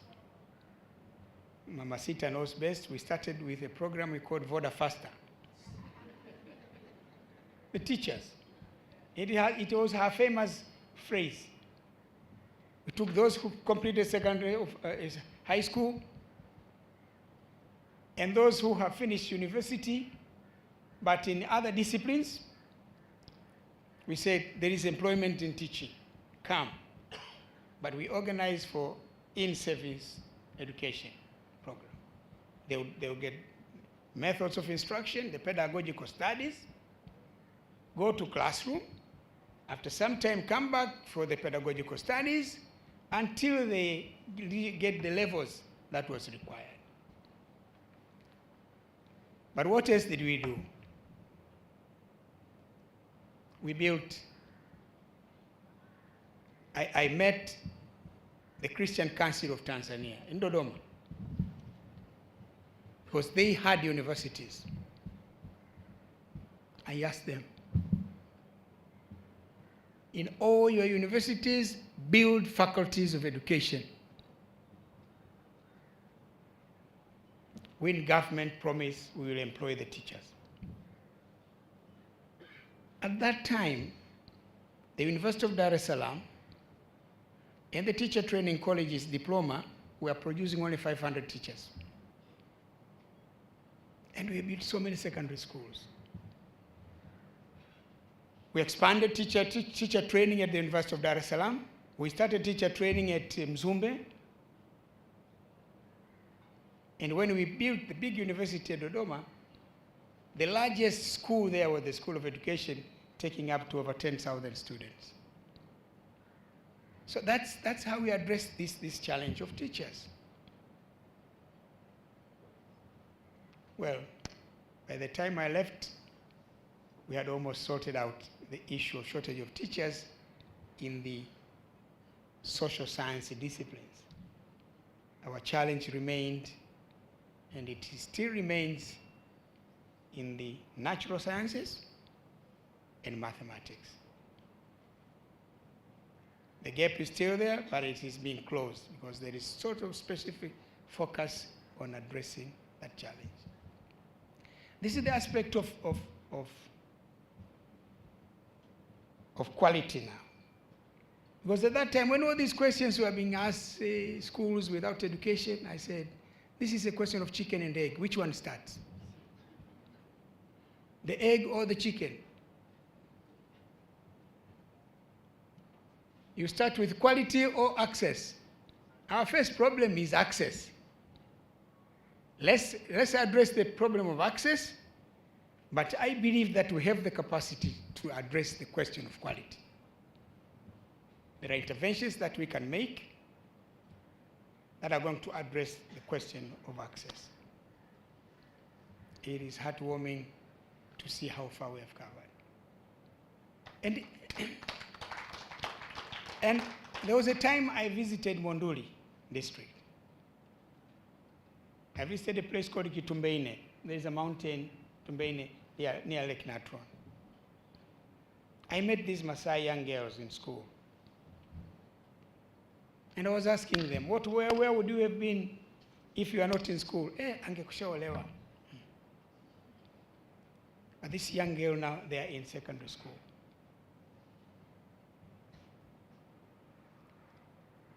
I visited a place during my time in the military, because I lived there, I trained at the military academy nearby. There is a place we call Mti Mmoja or Mti wa Masai. There was a secondary school that was built there. I was impressed.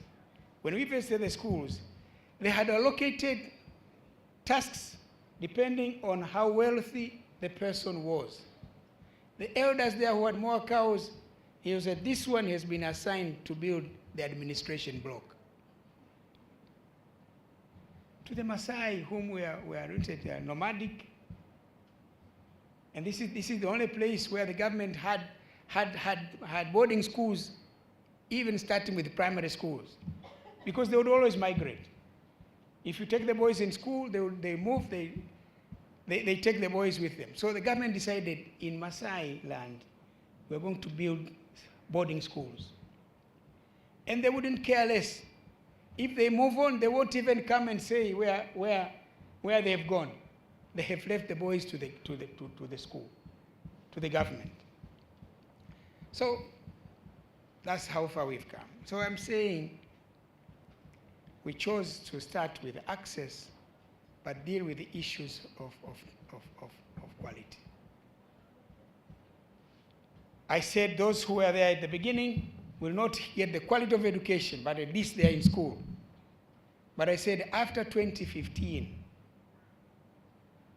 or even after 2015, by 2015, we'll have both access and quality beginning to be seen. And now there is a consolidation of this. And the schools are doing well. Secondary Zakata. In the last examination, there is a secondary school, World Secondary School in Kilindi,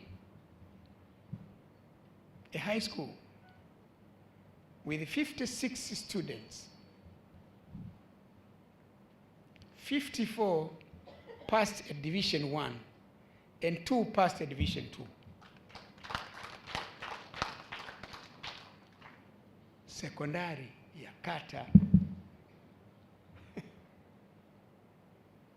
I was so impressed. I wanted to talk to the headmaster, because the male chauvinistic. Yeah? You think if there is success, it must be a man. Fortunately, it's a lady who is the headmistress. And by coincidence, she told me that you helped me in my education through masters. When I came to you, when you were president, I said, I want to do masters, but I can't pay the fees. I said, okay, fine, pay. I didn't even see her, but where she went, they told me in the office, there is a young lady there, teacher. She wants to go through masters. She can't pay for her. And I said, okay, pay for him.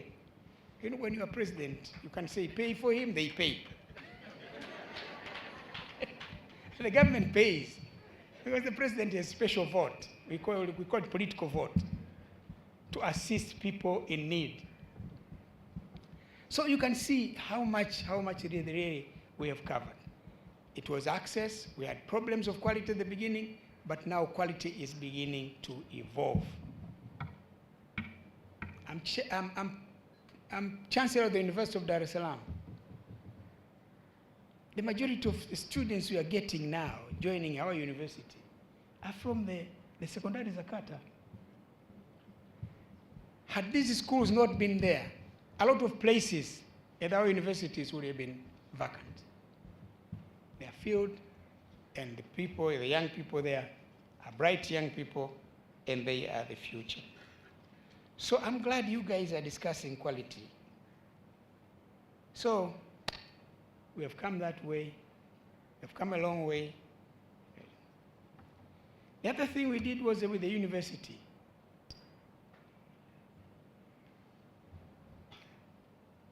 Tanzania is the largest country in East Africa. We are close to 1 million square kilometers.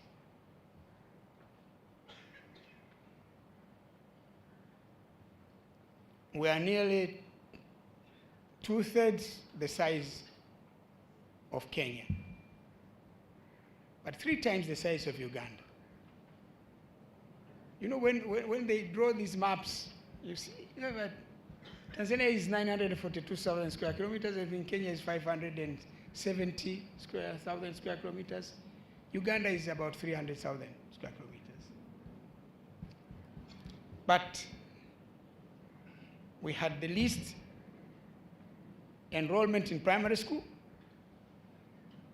least enrollment in secondary school, and least enrollment in high school, in university. That is why you guys remember how many of us have been taking, not me, of course, but us being Tanzanians, have been taking our boys and girls to Kenya and Uganda for secondary school education. The issue has been access. So we said, we have to address this question. Building secondary schools address that challenge. If somebody today takes his or her, his son or daughter to Uganda or Kenya, it is simply for pleasure, but not because there is shortage of access in Tanzania.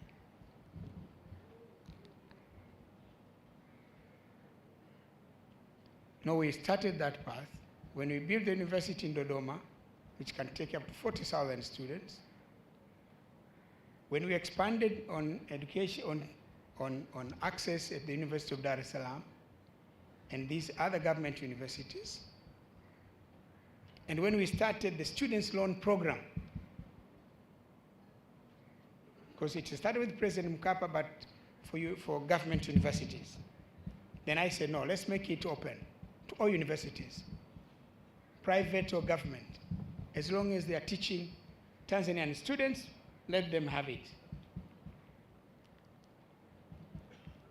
We have been seeing expansion. I think now the student population in our university is close to 200,000 or plus. I think if we have not taken over, but we are at par with Uganda, we still have ground to cover with Kenya. And I'm sure if we stay the course, we'll also catch up. But the point is, we are bigger in size, we have a bigger population, we can't have fewer students at the university, fewer students in secondary school, and fewer students in primary school. So we built the foundations. We did a lot of the heavy lifting, but I say it's is work in progress. We have to finish the challenge of excess, but more important, we have to address the issue of quality of education. We had problems of textbooks. One textbook for 20 students. Hivi wanasomaji? Kitabu kimoja, watoto 20. So we had to address the issue of textbooks. Because it was a budgetary problem. I remember when President Bush came, we signed the MCC. He said, what is the other thing that we can assist? He said, assist us in printing science textbooks. We already had the manuscripts. We did not have enough money to print the books. President Bush said, consider it done. But Bush came in February 2008. He was leaving in November. So by the time he left, President Obama came in. And God is very kind. When President Obama decided on the presidents from Africa to meet, I was the first one he chose. So I went and saw the president. To me, it was an opportunity to remind him on the MCC compact we had signed, but also to say the understanding we had with President Bush on assistance in printing the textbooks, science and mathematics textbooks. He said, as promised, it's a commitment by the government of the United States, we are going to do it. That's how we got several science textbooks and mathematics textbooks. We were able to reduce. But I told my fellows in the government that we have to build our own capacity to print textbooks. I hope we are doing that. So there is a lot that we have done, but I'm saying there is still a lot that needs to be done. My successor, President Magufuli, did a lot. One thing that we decided was on free education. And the party endorsed it as a decision of the party manifesto. So I went and told President Magufuli, now, bwana, kuna kitu tuliamua kule, lakini ndio utaratibu. Hata mimi chama kiliamua tujenge sekondari za kata, kila kata iwe sekondari yake, lakini sikubisha, nikahangaika. Mzigo mmoja tunaokupa wewe ni elimu bure. Kutoka sekondari, kutoka form 1, kutoka darasa la kwanza mpaka form 6. Now you have to look for the money. He says, I'm going to. So my fear was, he may also have said, oh, it is so huge, Daddy. But the guy was courageous. He took up this big task. And he undertook it. He did it so well. It is ongoing now. It's expensive. But the government is undertaking free education from Form 1, from Standard 1 up to Form 6. So we did a lot of work. There was a lot of unfinished business. President Magufuli did a lot of work. He left a lot of unfinished business. President Samia is finishing the unfinished business. She's also doing a lot of work. She will finish her term, and there will still be a lot of work. President Nyerere was here for 23 years. He did not finish everything. Mwinyi was here for 10 years. He did not finish everything.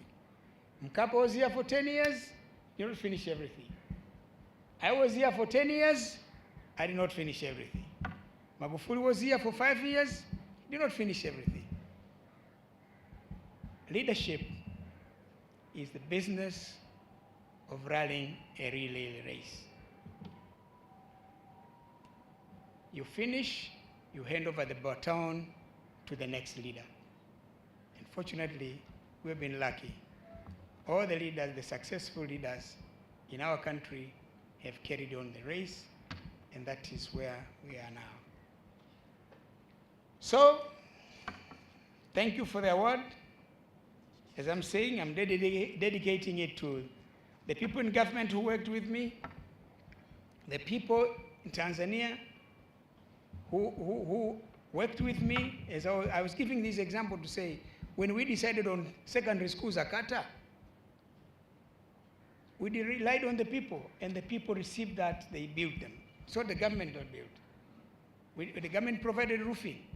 And in some places, not even the roofing. I went to Rombo. In one of the wards there was building the 4th secondary school. Not that they had finished the first one, they built the second, they built the third, they were in the 4th. I was here to commission the 4th secondary school. Walikuwa wananiambia wale, tumejenga ya kwanza babangu, watoto wakawa na baki. Tukajenga ya pili, watoto na baki. Tukajenga ya tatu, watoto na baki. Sasa tumejenga ya 4. Tunachomba kutoka kwenye serikali mlete walimu tu. These guys have finished the whole school. All they wanted from the government to send teachers. And this is the spirit. So I'm saying this award is to people like the ones in Rombo, Kule, Mlalo, Kule, they built 7 secondary schools. It is this, I'm saying I'm receiving it on their behalf. So thank you very much, TENMET. I'm sure all those who worked with me will feel good that the sweat and toil, the amount of time they spent thinking, has been recognized and has been rewarded. Thank you.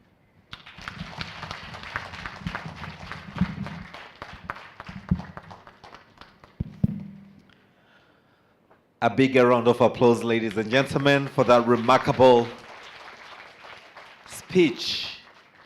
Usually when you're given an award, you know, we speak of what that award entails. But Faraja could not do that justice. There's no way you could have done that. You know, it comes up with emotions and all that His Excellency Dr. Jakaya said. So truly, let's give another big resounding sound of applause. Thank you so much. And it truly remains a debt to even those who come after you, Your Excellency, to actually ensure that what is yet to be accomplished actually follows suit. So thank you very much. Allow me now to invite the Deputy Principal Secretary for her remarks, and then we shall have the guest of honor do the official opening of the conference. Karibu. Naomba tumpigie makofi mengi sana. All the way from Zanzibar, representing the Ministry of Education and Vocational Training. Karibu. Okay, thank you. Honorable former United Republic of Tanzania, President of the United Republic of Tanzania, Dr. Jakaya Mrisho Kikwete, and Chair of the Board of GPE, Deputy Permanent Secretary, President Office, Local Government, Dr. Msonde, UNICEF Country Representative, Madam Elke. We have also Mrs. Faraja, Board Chair of TENMET. Good morning, everybody. First, I have to thank God for giving us, we are healthy today. We have to thank God for this reward. We are healthy and we are alive. Alhamdulillah for that. Then I would like to thank TENMET for your invitation to the Ministry of Education. This is a great platform for the Ministry of Education that we are here to hear. We will hear a lot of issues, experience, and best practice from different parts of Africa and also here in Tanzania. This is a great opportunity. After thanking all of you, I would like also to thank TENMET again for organizing this conference. In fact, we need this now in our country as we are going through education reform and curriculum review, and also there in Zanzibar we are doing policy review, and here also in Tanzania policy review has been done. So this is a great opportunity. We will hear a lot that will help us in the implementation of these reforms that we are going to do in our country. I also say a lot of things has been said by our dear speakers, country representative from UNICEF, also Honorable former President of United Republic of Tanzania. They have said a lot about what we have achieved in our country in the sector of education. A lot have been done by our government, two governments, United Republic of Tanzania and government of Zanzibar. Our governments are doing a lot in terms of infrastructure. They are giving education as first priority in the government. So a lot of things are done in terms of infrastructures, in terms of training, in terms of resources and other issues. But I just want to add one thing from a lot of things that has been said here. I just want to add something about teachers' role in our reform. Teachers play big role in any reform that we are going to take in our education system. In education, we have different aspects. We have infrastructures, we have resources, we have community engagement in education, and we have teachers. But teacher is the link of all these resources. He is the one who is linking student resources with students, and he is also collaborating with the community. So in our discussion here, in our sharing of ideas and best practice, I wish I could be here in these 3 days, but that will not be possible. But I wish in these 3 days, we are discussing how do we empower our teachers so as to reach what we want, the quality of education. To teachers, research says that teachers play big roles in the learning of the students. They play big role. There are a lot of factors. We have resources, we have infrastructures, we have teaching aids, we have parents. All these play big role. But all issues that are directly related to teachers, this aspect play big role in students' learning. What are the things? For example, how teachers is teaching, the content or knowledge of the teachers, pedagogy that the teachers is using, question that he or she is asking, feedback that he or she is giving to students. This aspect play big role in students' learning. So here what I want to emphasize is that we need to share our experience from different parts of Africa, with different education stakeholders. What do we need to do so as to improve this aspect? Because I'm 100% sure that this has been addressed in our new policy of education. How do we train our teachers? What kind of people do we want to be trained as future teachers? So we need to share so as to make effectiveness of the implementation of this policy. We need to share our experience. What do we need to do so as to make sure that we have the quality teachers who can produce those kind of graduates who are expected to work in this innovative world. So we need also to think about the skills of teacher, pedagogy of teachers. What competence do we need to install to our teachers? So in our teacher training, the new teachers that we are training, how do we train them? Our existing teachers, how do we empower them? So this is very important aspect, because nothing can be done without effective teachers, experienced teachers, and knowledgeable teachers. So let us all take this platform to think, apart from other different things that are very important in the sector of education, as has been mentioned, like infrastructure, like resources and other initiative. but let us also put more emphasis on how do we empower teacher, so it will help those who are in the position to lead education sectors. It will help to implement these policies that have been reviewed, or the reform that we are going to implement. So after saying that, I would like again to thank TENMENT for this initiative, for your hard work, for preparing this conference, and all who have attended here. Thank you so much. A bigger round of applause. Thank you very much. Dr. Mwanahamisi Amer, Deputy Principal Secretary, Ministry of Education and Vocational Training, Zanzibar. To get quality of output, you have to have quality of input, and I reiterate your emphasis on the importance of having quality teachers so that we have quality of students. And truly, this is what we're going to deliberate and ponder on for the next 3 days. So we shall surely miss you and your input for the next 3 days, but you're also able to follow us through virtual participation, and we'll be happy again to receive your input on your insights.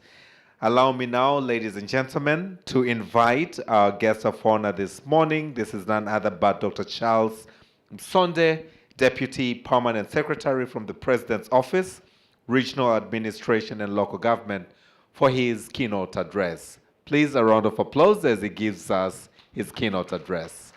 Karibu sana.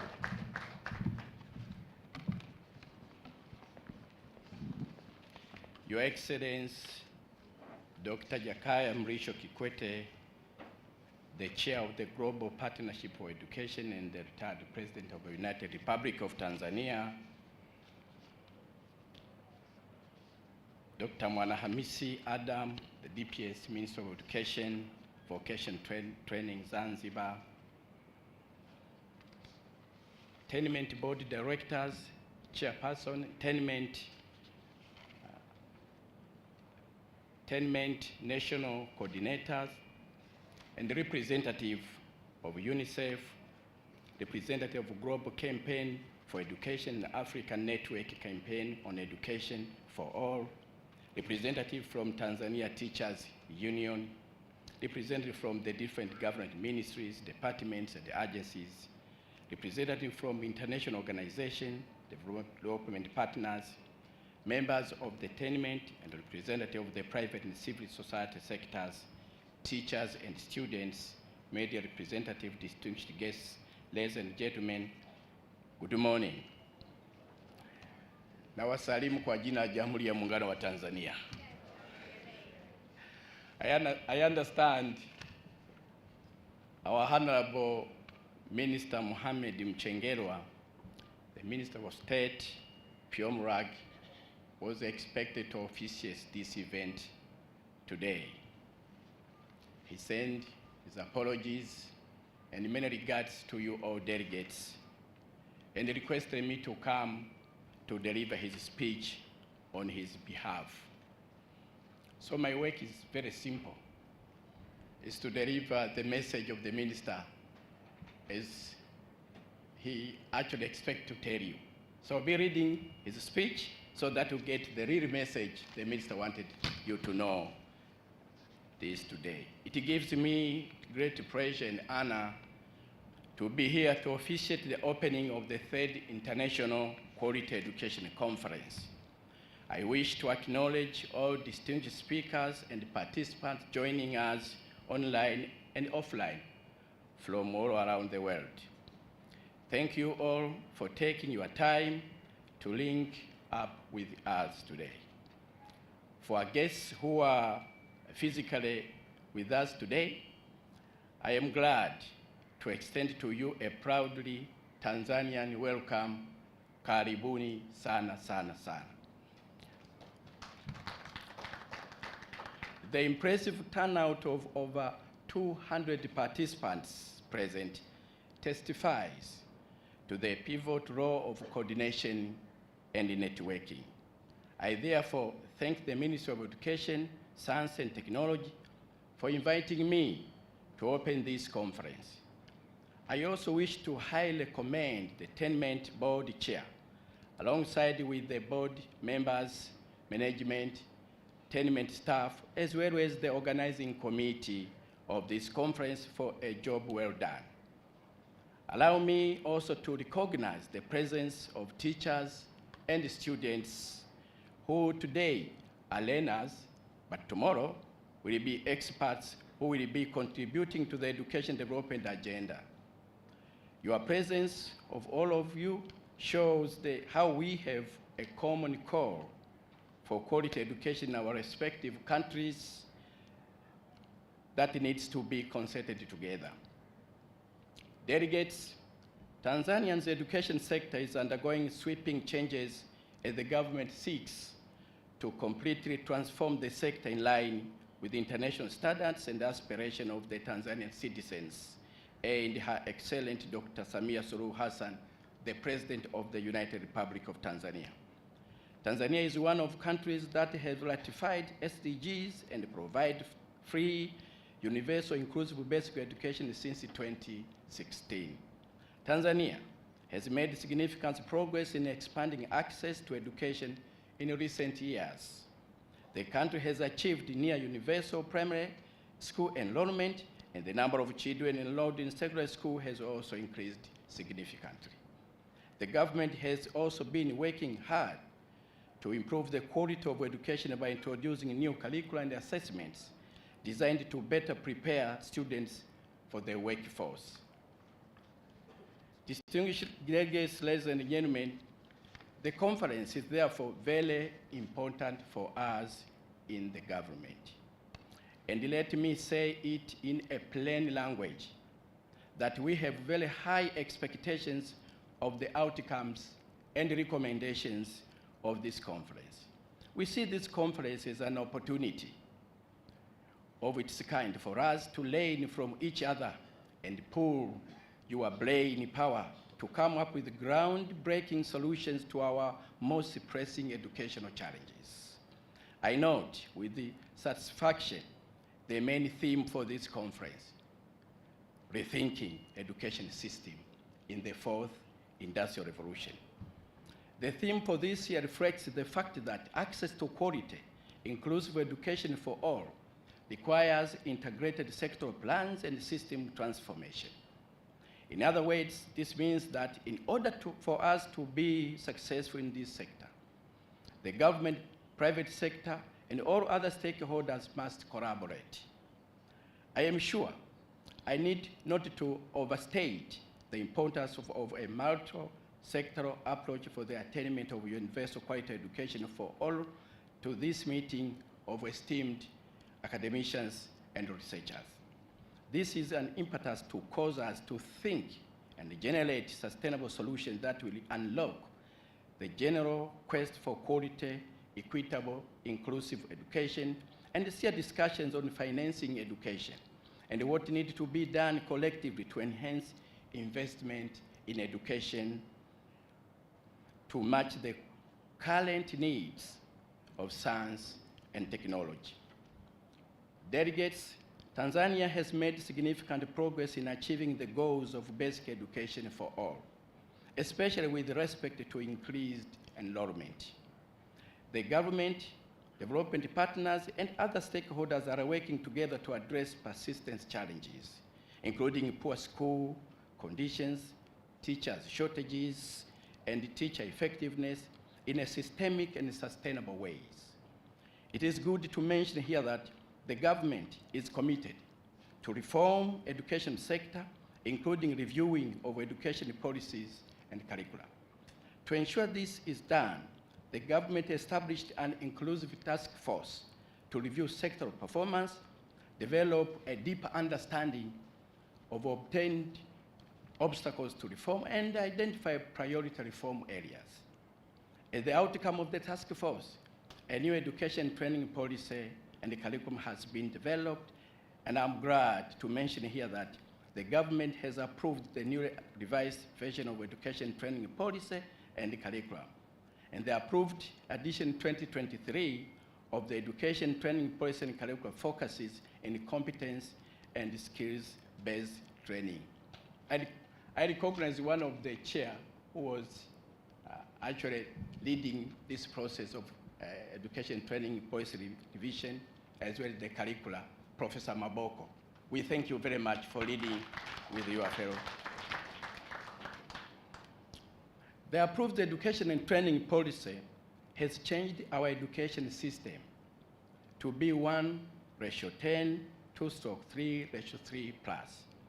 In short, the system refers 1 year of pre-primary education, 10 years of basic education, 2 years of advanced secondary education, or 3 years of technical education, and 3 years plus of tertiary or high learning education. The changes in education, training, policy, and curriculum intends to have in place a vibrant, diversity, result-oriented policy and curricula, thus increasing the number of skills and competent graduates in various fields to meet the national world market demands. And here, reflecting the demand for the fourth industrial revolution. I understand that the details of the new education training policy and curriculum is part of this conference agenda. And participants will be taken through the document for them to get the gist of the content and focus. I believe that by doing so, all of us will be a good ambassadors to promote the document to the wider public. Distinguished delegates, ladies and gentlemen, as we are celebrating this significant milestone, allow me to mention that this is not the government efforts alone. Education in Tanzania is a complex issue that requires a comprehensive approach. While the country has made significant progress in expanding access to education, there are still significant challenges to ensure that all children have access to quality education. There is, therefore, the government and the DPs and NGOs and other stakeholders must continue to work together to address these challenges and ensure that all children have opportunity to reach their full potentials. It is good to note here that several non-governmental organizations are also working to improve education in Tanzania. There are organizations focusing on a range of issues, from improving access to education and providing resources, as well as training teachers. In addition, some NGOs are also working to address broader issues, such as poverty and gender inequality, which can significantly impact children's ability to access and benefit from education. The government recognizes such efforts and encourages them to act more. Delegates, I understand that my role is not to lecture you, but rather to officiate this conference. Let me conclude my remarks by first appreciating and congratulating our great leader who has inspired us in many issues pertaining to education development, not only in Tanzania, but also around the world. Dr. Jakaya Mrisho Kikwete, the GP chair and the potential president, the third president of the United Republic of Tanzania.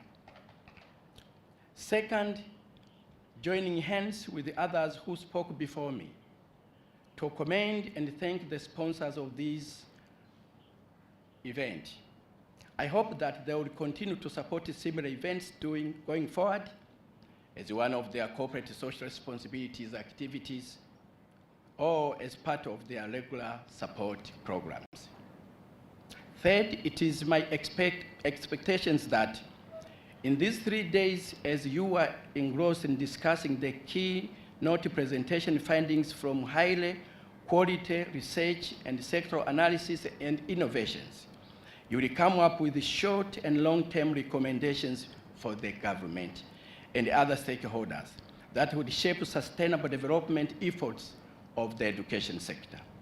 We look forward to receiving your potential practical and recommendation for our actions. I take this opportunity to reiterate that the government of the United Republic of Tanzania, under the leadership of Her Excellency Dr. Samia Suluhu Hassan, is committed to achieve universal quality education for all and is more than ready to work with all stakeholders to this end. Finally, I wish to our guests who are present today a pleasant stay in this beautiful city of Dar es Salaam, the harbor of peace, and also entice you to visit our unique tourist attractions scattered all over the country, ranging from national parks, game reserves, and Mount Kilimanjaro, the rooftop of Africa. I also urge you to visit the Spice Island of Zanzibar, where you will have the opportunity to taste the culture and hospitality of Zanzibarian, as well as enjoy its wonderful beaches. Delegates, with these few remarks, it is now my singular honor and pleasure to declare the third International Quality Education Conference 2023, held in Dar es Salaam at Selena Hotel, is officially open. I wish you all very successful and fruitful discussions. Thank you very much. Asanteni sana sana sana. Thank you very much. A bigger round of applause, ladies and gentlemen. Our third International Quality Education Conference has officially been inaugurated. Thank you very much, our guests of honor. May I kindly now request that we take very few pictures for the memory, and then I will allow you to proceed with other competing priorities which I know have crowded your agenda. So we're going to take 6 pictures. The first picture will be taken with the high table, comprising all the government officials present. If you know you're a government official, you will be on the first picture. You will come through these stairs, round, and then you exit through my left-hand side. The second picture will be the 10MET board members. The third picture will be all the sponsors. The fourth picture, all the international delegates present.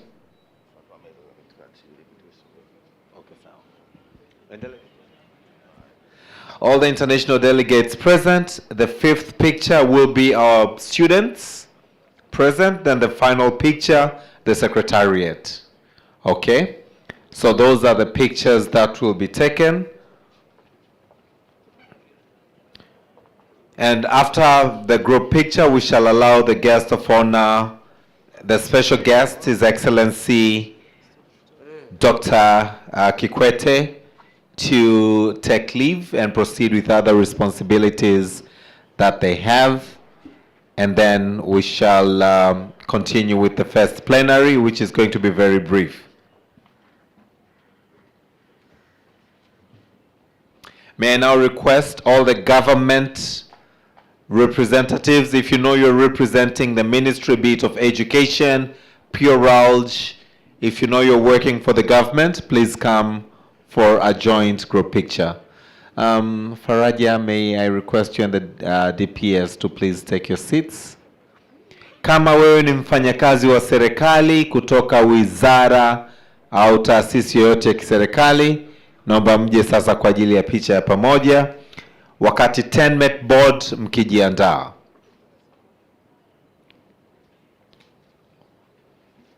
Naomba ka mziki ka nyuma nyuma kidogo, some background music.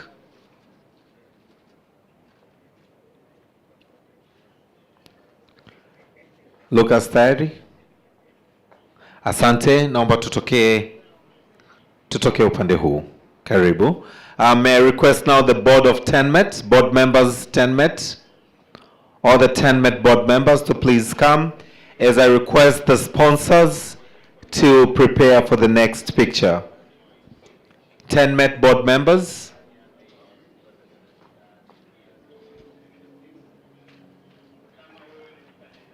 TENMET board members picture will be followed by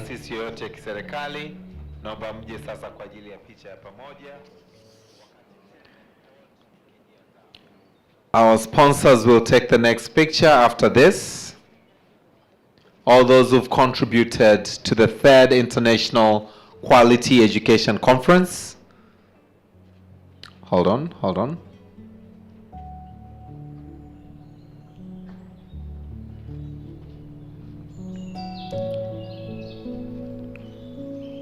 Thank you very much. This way, except for him, yes. May I now request all our sponsors,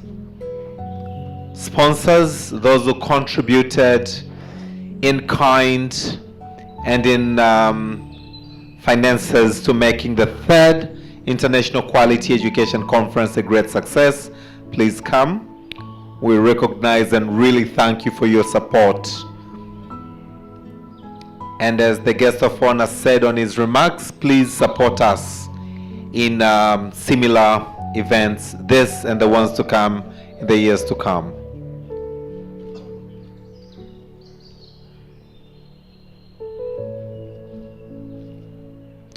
May I now request all our international delegates, all the international delegates to please come for the next picture, the 4th picture.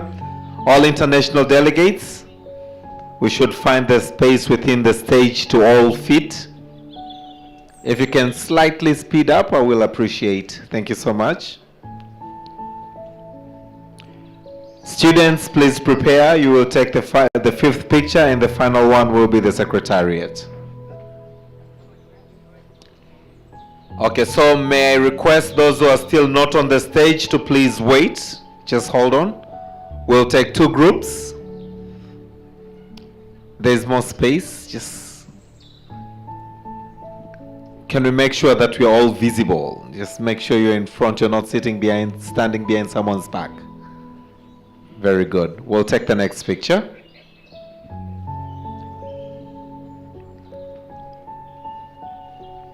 Thank you very much. Please exit through this side. Mazoezi kidogo mheshimiwa. The next batch.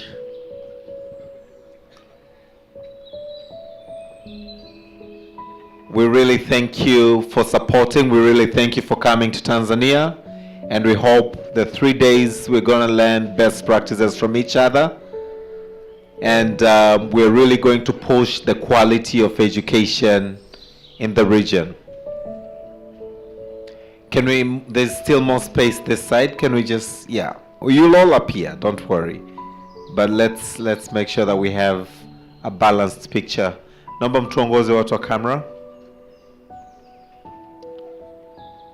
Yeah? Okay.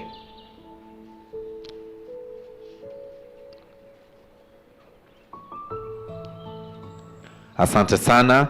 May I request our dear students to now come to the stage, and the final picture will be the Secretariat. Thank you so much.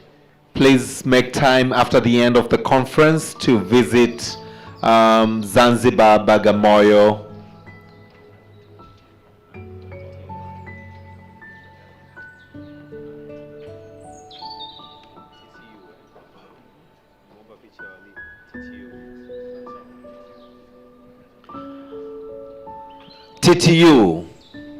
TTU, please prepare after our students. There's one lingering at the back. Ngoja kwanza, kuna mmoja huko nyuma, naomba aje kwa mbele hapa. Safi kabisa. Labda walimu wawili mngekuja huku ingependeza zaidi. 2 teachers, please come this side. Thank you. Haya watoto wetu mnatabasamu vizuri kabisa. Very good. This is a beautiful picture. Niombe basi wawakilishi wa TTU.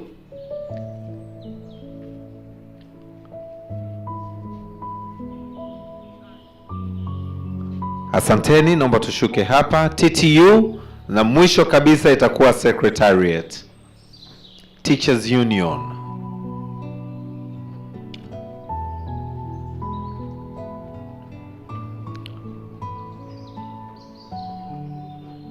Naomba tusogee, kuna nafasi nyingi tumeiacha hapa. Naomba tusogee walimu wangu. Naomba tusogee. Tuje tu wote tuweze kutokea kwenye picha nzuri kabisa ya kumbukizi ya mkutano huu wa kimataifa wa ubora wa elimu Tanzania.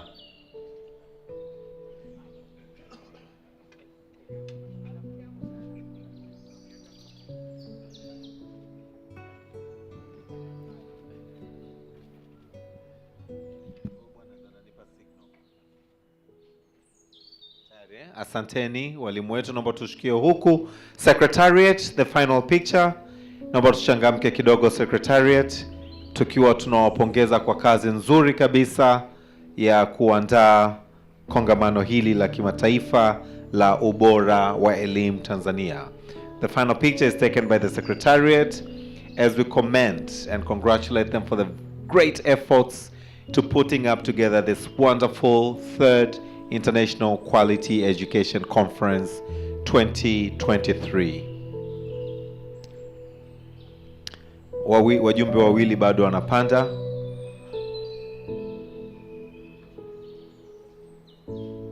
Safi kabisa.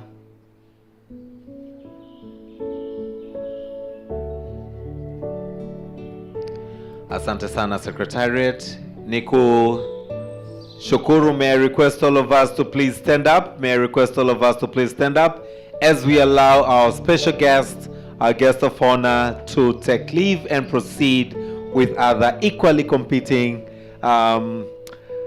priorities. Thank you very much. And as they walk down, can we clap our hands together? Let's clap our hands as we acknowledge and appreciate their time well invested on our quality education conference. Thank you very much.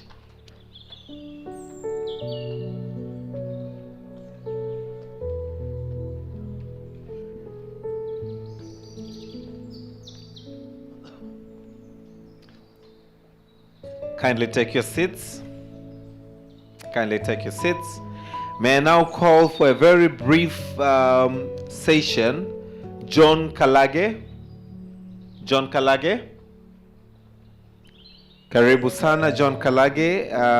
You are standing between a very important session and lunch. So I understand you have one of your participants participating virtually. Over to you. You have about 35 minutes. 35 minutes. Karibu sana. Thank you.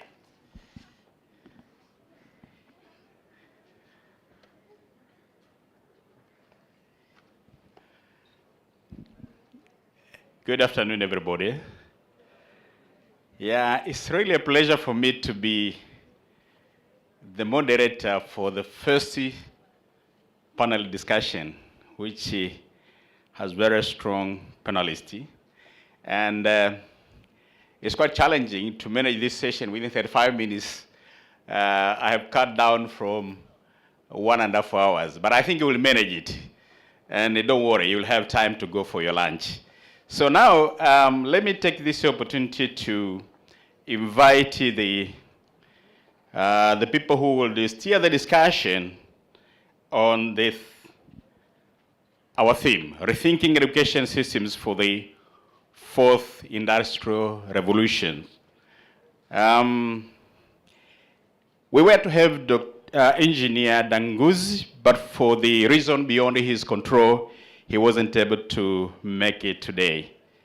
I would like now to call my brother, my friend, our colleagues, and our boss, who is working with a number of civil society organizations in the Horn, Eastern and Southern Africa.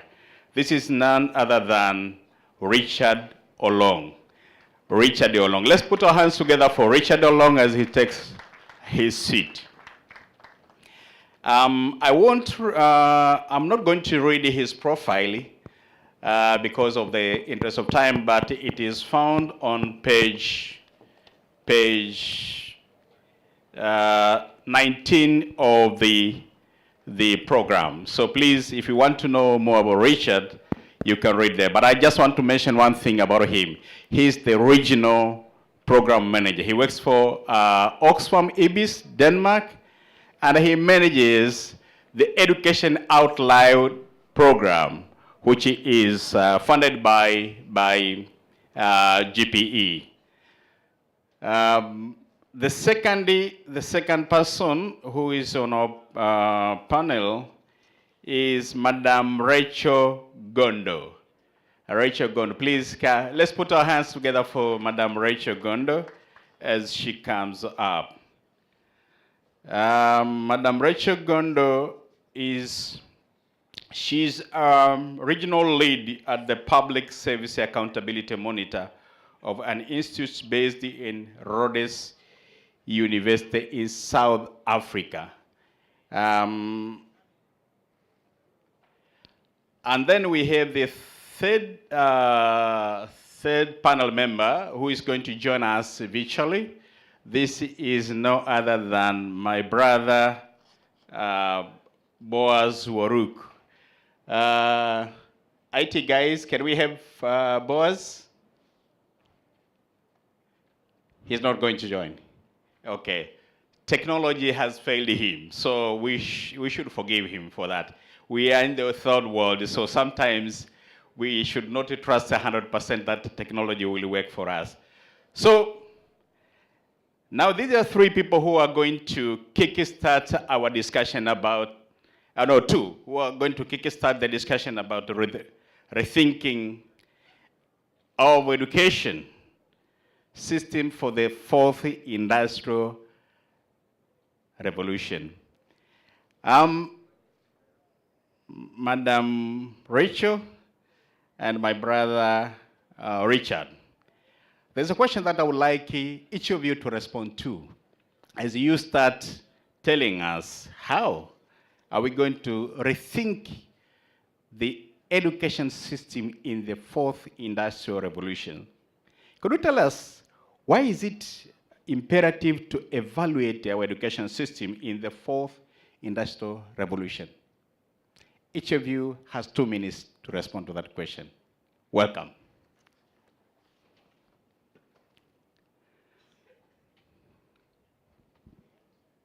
This is yours. Thank you. Okay. I think one of the key things I need to mention is that even though I'm from Rhodes University, I'm here representing a critical mass of rural learners or young people who are working or living in marginalized communities through the Kuyenda Collective. I just thought that I would put that first. And Kuyenda Collective stands for Moving Education Forward.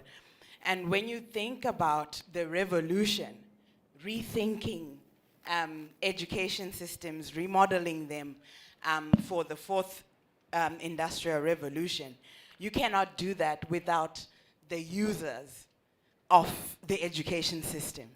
And for us, our perspective is that there has to be a radical shift, a radical change in how decisions are made, in how decisions are implemented within education systems.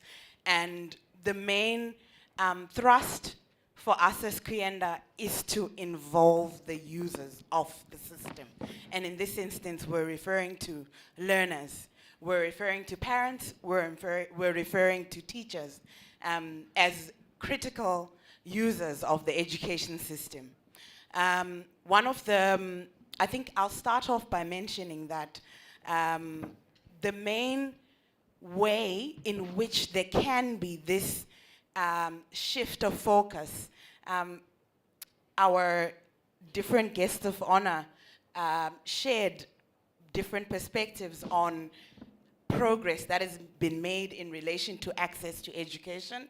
As a continent, I think we have made great strides in that regard, but the question still is, the jury is still out rather on the quality, and in relation to our theme for the conference, we're looking at the relevance.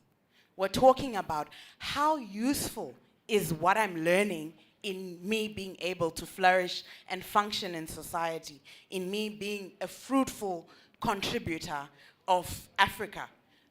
The Africa that we want, Agenda 2063. 2024 is the year of education for the African Union, and the key thing that we would want to see as young people, because I am still a young person, is to see decisions within the education system, one, involve a diverse multiplicity of the stakeholders involved in the system, number one. Number two, we definitely want to see decisions about resource allocation being informed by credible evidence. We want to see education information management systems collecting consistent, relevant data about the learning environment, about the learner themselves. What is it that they need? What is it do they want in order to be able to flourish and function? The system has to become responsive to the needs of the learner. And how do we do this? Consistent collection of evidence and the use of this evidence in decision making. Who collects this data? It requires, again, a multiple representation of different stakeholders within the education system. And again, I still insist that it has to be the learner at the center. Thank you. Thank you very much, Madam Rachel. Let's put our hands together for her. Richard, can you respond to the same question? Why should we rethink? Yeah, thank you, John. I think let me start by saying what, first of all, do we mean by fourth industrial revolution? It's important for us to note that the fourth industrial revolution refers to the current and changing environment in which we live, where technologies and trends in technologies is changing the way we are living our lives and the way we are doing the things we do. So the aspect of our life and the aspect of work is changing because technology is changing at a pace that we cannot comprehend. That refers or means that as organizations, as businesses, as governments, we need to begin thinking about how our education systems prepares our children to get out in a way that they are prepared to respond to the technological challenges of the world. But also, too, that as workers in our institutions, we are equipped with the skills and knowledge that enables us to compete with machines, so to speak. We are in an environment, we are in a situation where, because of automation, because of technological advancement, 35% of jobs that are currently considered very important are at risk of being lost. So I want you to put yourself in that situation where you are seated. You now consider that your job is very important. But because of technology advancing every day, that job that you hold is at risk. Now, that is only the jobs that are considered very important. But there are other jobs that we consider not very important. 66% of those jobs are at risk. Now, His Excellency was talking about cars without drivers. So imagine that you are now a driver who is employed by an organization. Because of the automation, your job is at risk. Maybe that organization is going to buy a car which does not need a driver. It means you either need to retool yourself to get other skills that can keep you relevant in the job market, or you go to the dustbin of history. So this is the reason, John, why we need, as education advocates, practitioners, to sit back and reflect of preparedness. That tells you where we are at, John, for the fourth industrial revolution. Thanks a lot. Thanks a lot, Richard. I like people who could substantiate the argument with the data, because data cannot lie. Yeah. So let's put our hands together for Richard. I love data. Rachel, I'm back to you. How can the education system ensures equitable access to technology and the quality education for all, including marginalized community, administer the technological advancement of the fourth industrial revolution?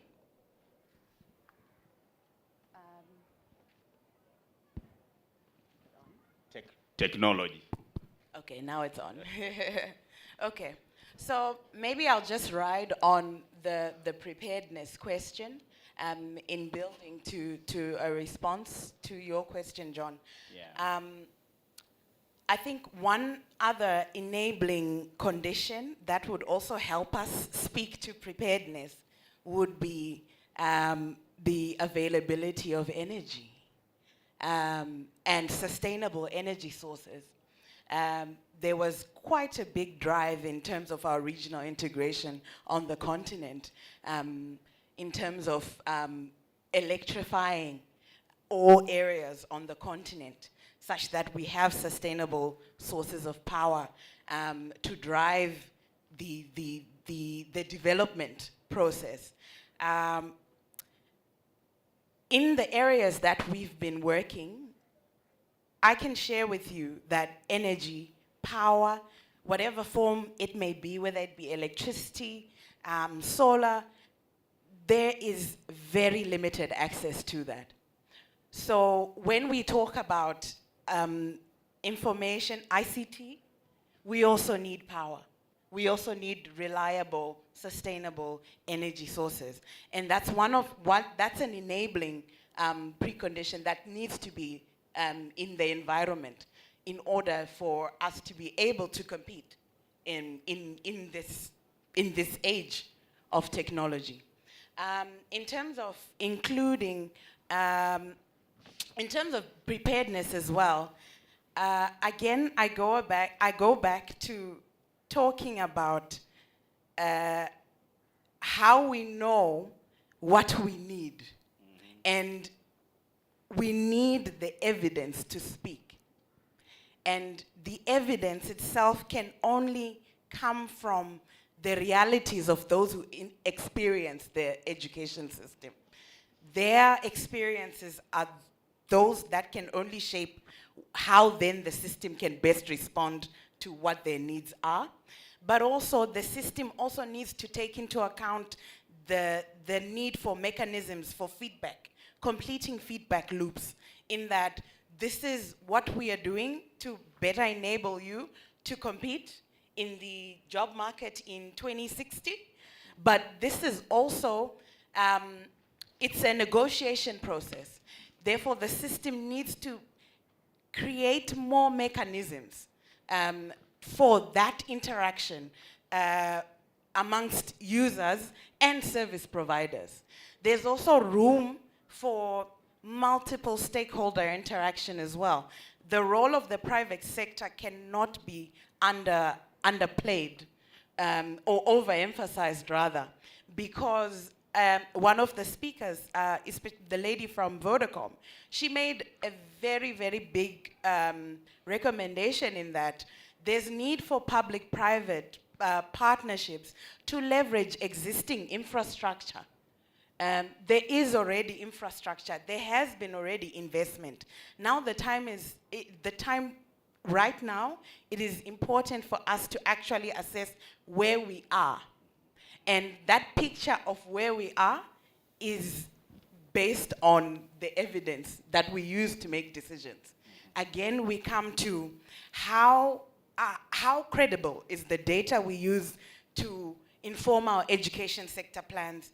How credible is the data we use to make decisions in relation to how we cut up our budget in the different sectors?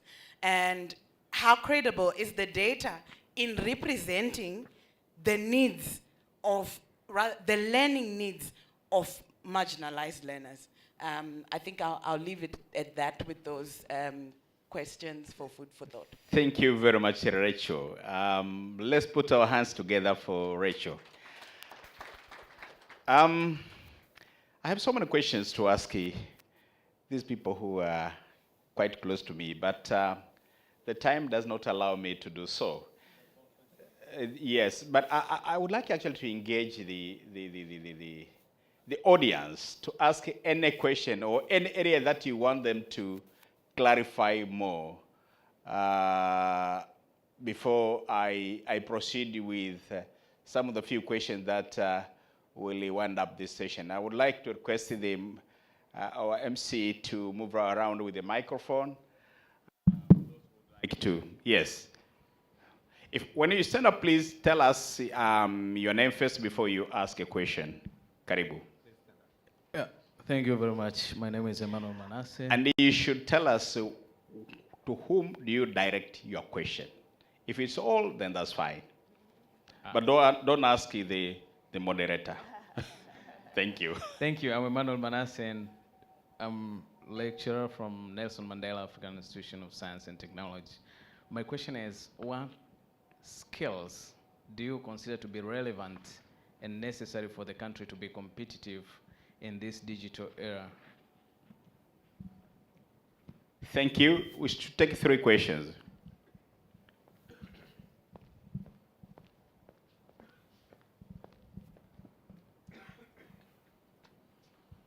Thank you so much. My name is Dr. Aaron Chansa. I'm the Executive Director of National Action for Quality Education in Zambia. I also belong to a regional alliance called the Girls Education Advocacy in the region that encompasses Zimbabwe, Malawi, and Zambia. I want to agree with the 2 panelists in terms of making decisions without disregarding the teachers and the learners, and also improving the quality of education by embracing ICTs. I like the figures from Richard, but I want both of them to comment on the aspect of funding to education, because Africa is poor today because our politicians think or see education as a cost and not as an investment. How do we proceed with the funding to education in Africa? Last question. My name is Gilbert Mbwana from Girls Activist Youth Organization in Malawi. I also belong to Gear Alliance. I'm a Gear Alliance member, which is implemented in Zambia, Zimbabwe, and Malawi. And we have also a project under ELO. And Richard, you say that we will lose our job, and that's really true. And Rachel, you say that we should base everything under research. On those 2 comments, I want to say, but there is a green area. We will lose our job, but the future generation will depend on innovations and skills development. However, I want you to educate us or to tell us how is the government ready to give access to information to the youth, especially creating a linkage between the real government information and research information and our own ICT products. If you search for GB chat, Facebook, and whatsoever, when you Google, you always not find the real data there. But universities are using that, creating research, while there is no credible information. We always struggle to find the real government information, real government policy. How do you think we will grow and be innovative enough to fight? So how SADC is ready to give access to information, the real information from the government?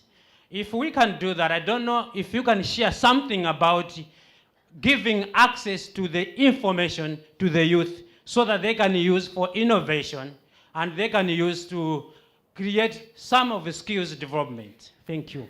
Thank you very much, Gilbert. This question, I think we should ask our colleague from the government. We'll take the second round of questions. But if they are able to respond, then that's fine. So we have 3 questions. The first one, which is coming, the first one from me, which is actually the third one, which comes from Gilbert. It's asking how our government prepared to give access to data, because data is very important. And the second one, which came from Andrew, is talking about the funding of the education sector. If you look at the data, very few African countries south of Sahara have reached the threshold of 4% or 20% of their annual budget, which is dedicated to education sector. So, and then the first one, which is the third in my order, is which skill is quite important for us to invest in. This came from my brother Emmanuel Manas, if I'm not mistaken. So you can respond to any of the questions that have been asked. John, you are very right. Gilbert's question should have been to Gilbert. I'm starting with Gilbert's because Gilbert was very passionate. You know, you see the passion in someone by the way they express themselves. Yeah. So Gilbert is very passionate about this thing about information sharing. Gilbert, unfortunately, that is our undoing in Africa.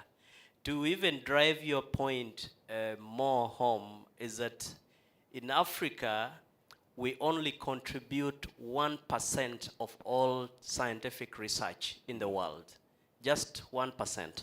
So that tells you the depth of knowledge that we have. In fact, at the end of my discussion, I was going to make a recommendation to government and universities and education institutions who are here to put more focus and energy and money into research and development. One of the findings for our level of skills deficiency is that we lack a body of knowledge in Africa that should spur our level of creativity, innovation, and thinking. And so if government leaders are here, if education institutions are here, it is important then for us to take forward the research and development agenda so that we are beginning to churn out, you know, a body of knowledge that can enable our people be creative, innovative, and thoughtful in the way they do the things they do. You can pick up from there then. Okay. Thank you. I think on the skills, I'd just like to add that whilst there has been quite, you know, there's lots of progress being made in terms of artificial intelligence, and a lot of governments on the continent are taking great strides in investing in STEM, which you know is one of the bases for the fourth industrial revolution. So I think in terms of those skills, there is some investment towards those kinds of skills. But other skills that I feel that we need to focus or highlight on are those that the robots can't provide. The emotional intelligence and the locally led problem solving. The machine will only respond to your own needs. So our own awareness. So I think education systems and curriculums need not neglect psychosocial elements, need not neglect emotional intelligence, need not neglect the soft skills that bring the machines to life, that bring the science to life, that bring the innovation to life.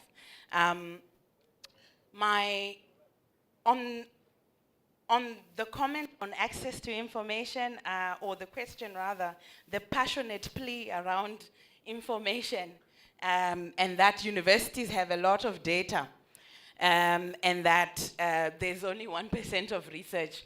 There's quite a lot of conflicting statistics around that. And that may be because of who is producing the knowledge.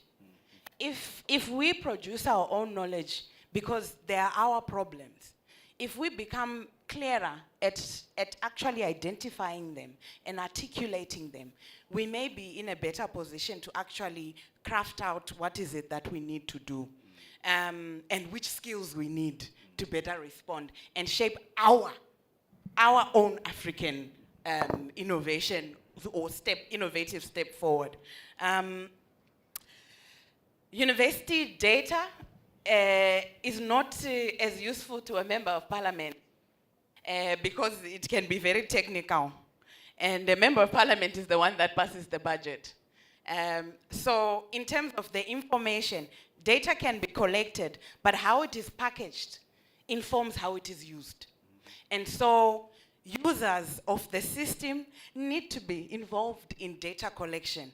One of the ways in which we as Kuyenda are joining also the SADC, the SADC groups, the SADC technical working group on teaching and learning, the technical working group that's looking at the adoption of regional norms and standards on education information management systems. One of the key things they are pushing for is a move from to adopt a whole school approach to data collection. Not having data being collected by an individual who is a teacher, who has multiple roles within the school, within the society, within the community.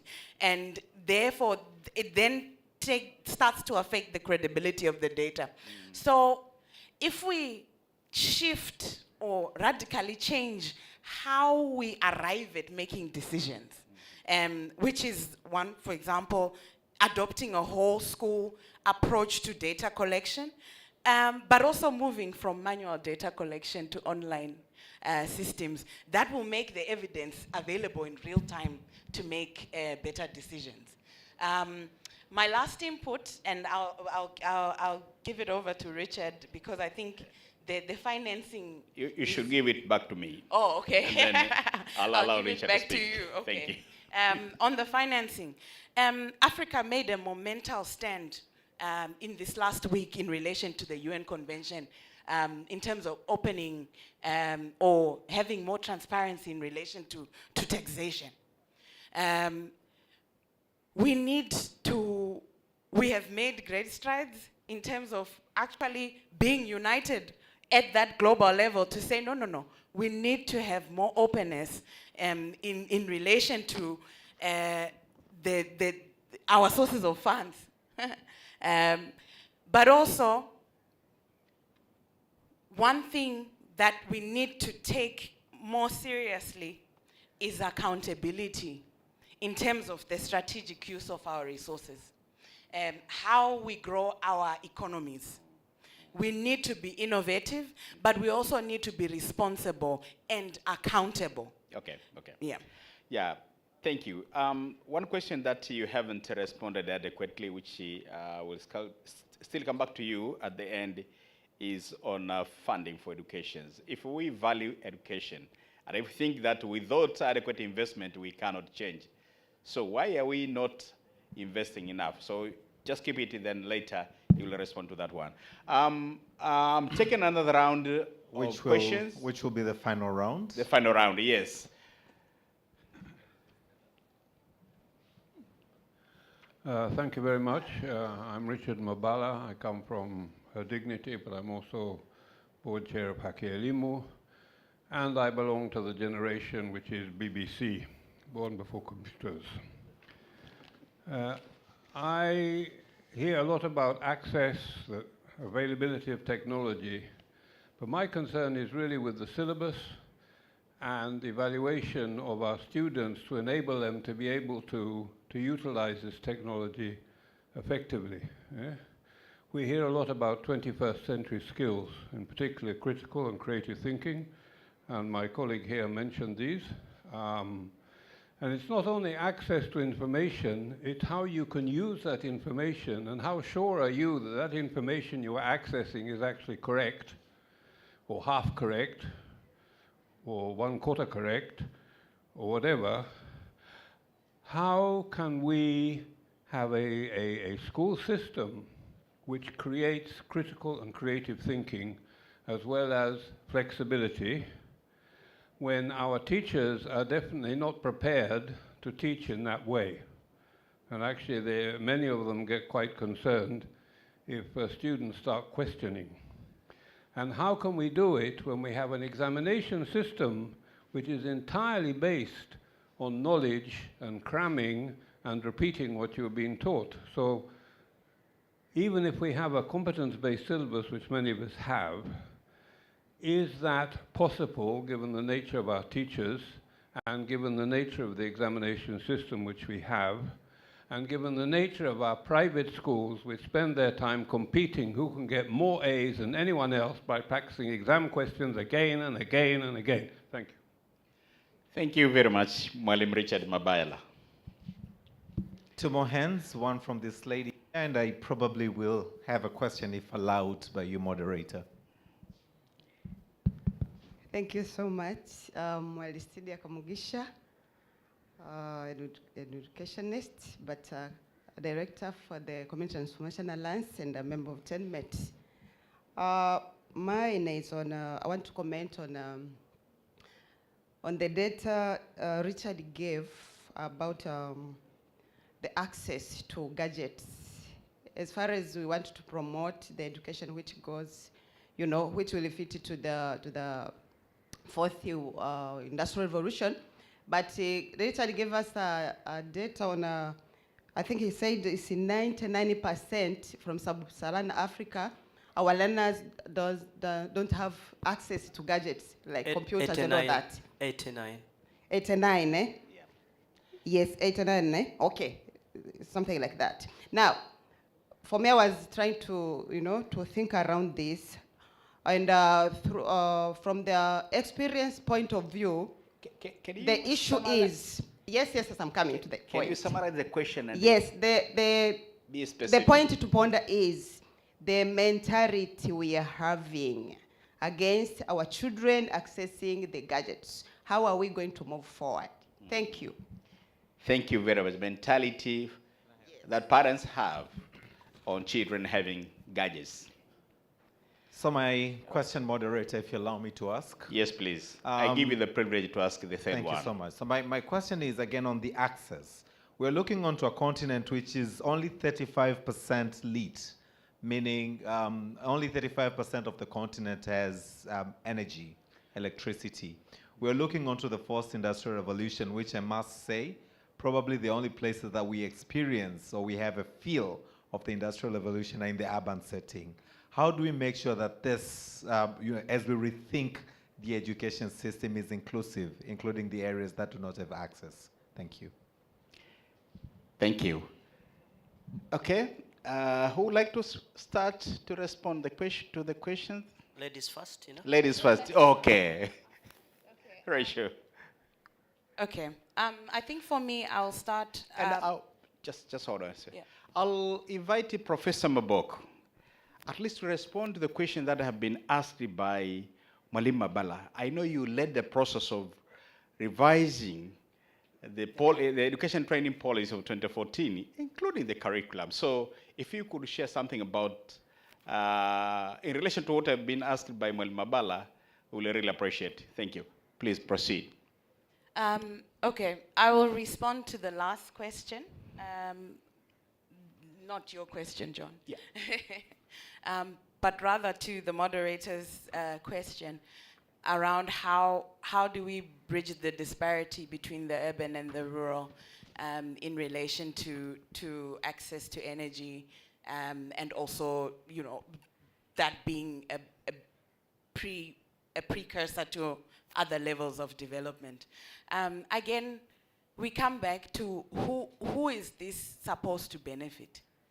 Have we consulted with them about how it is they're living and how it is better to respond to bring about the change? Do they understand how this change needs to come about and why it's coming about? Again, their involvement of the users of the system. Then, in terms of resources, there was a question on how to fund. You know, it's not important, or the investment, it's not seen as an investment. Education is not seen as an investment. One of the things that will make education be seen as an investment is the value that it is placed on in terms of those who use the system.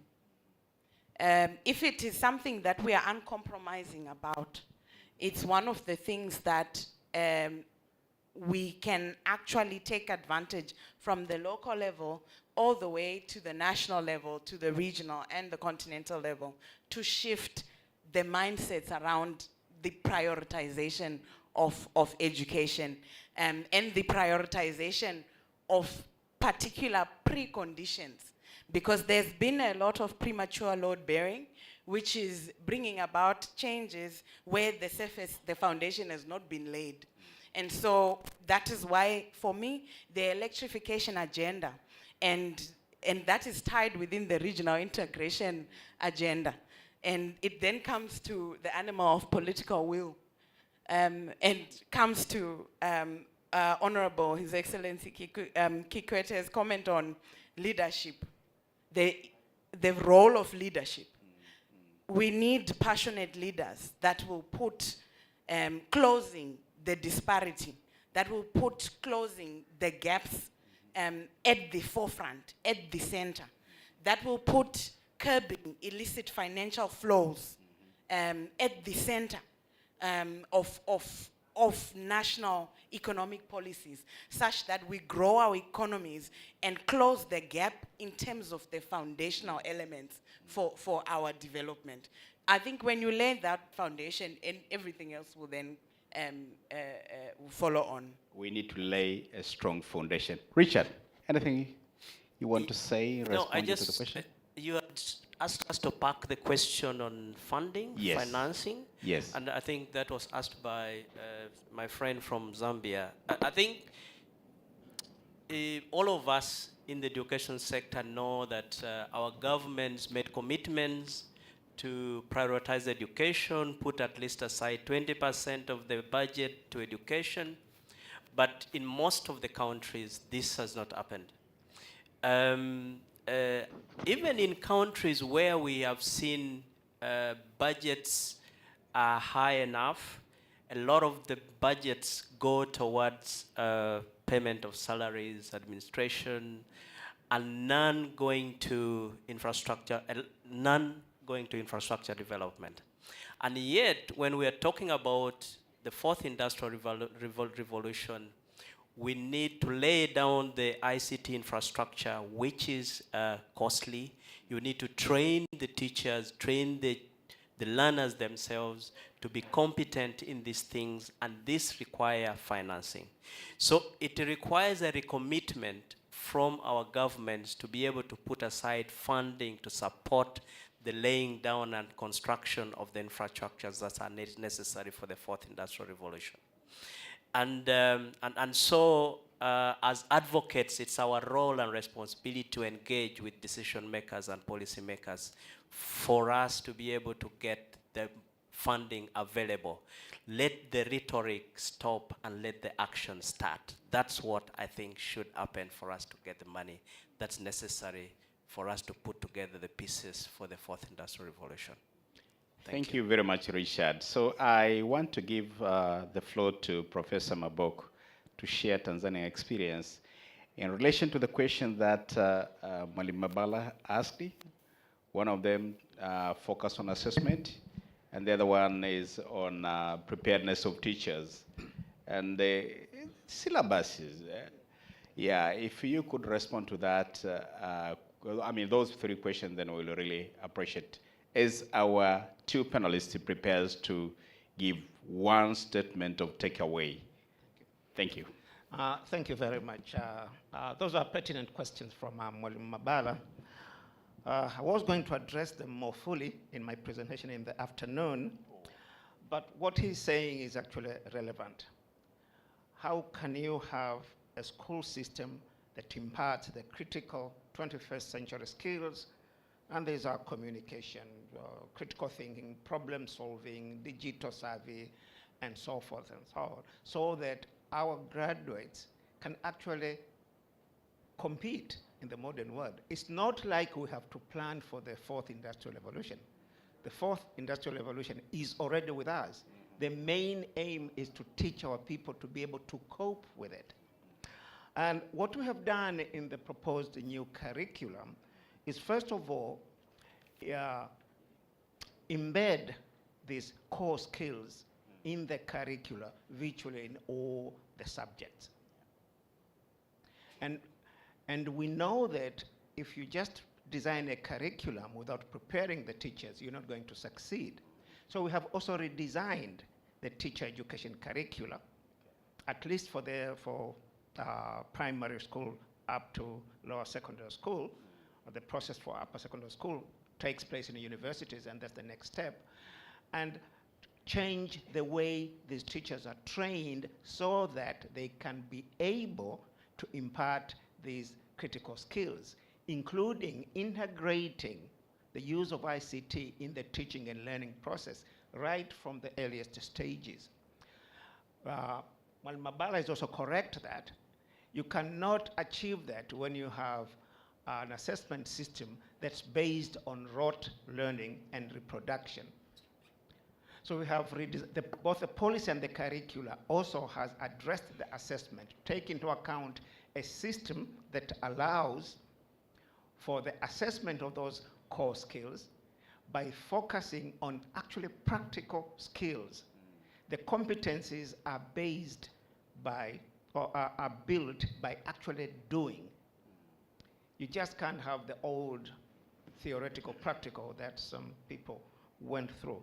So I think these things will come clearer in the afternoon, hopefully. But these are issues the curriculum development team and the policy developing team have taken into account. Thank you very much. Thank you very much, Professor. And I'm sorry for preempting some of the information that you would have to share with us during afternoon session. Now, the time is not on our side. Not at all. Yeah? Not at all. Not at all. Okay. Let me give the panelists at least half a minute for each of them to give some takeaways, which they would like actually the audience to go out with. Ladies first. Thank you, John. I think first thing, data champions, multiple stakeholders are involved in the generation of data. Widen those generating data, you may have a better picture of what is needed to inform evidence-based decisions. Second thing is we need harmonized information management systems at the national level. I think the COVID response from the different countries demonstrated that we have capacity to respond, especially when our lives are threatened. And so we need to tap into that intelligence in the health system, bring that into the education system in terms of our information management, bring that in when we're making decisions at the central level in terms of how we use our resources. And then lastly, learners are users of the system. They need to be involved in decisions in relation to shaping the system. Thanks. Thank you very much, Rachel. Richard. Thank you, John.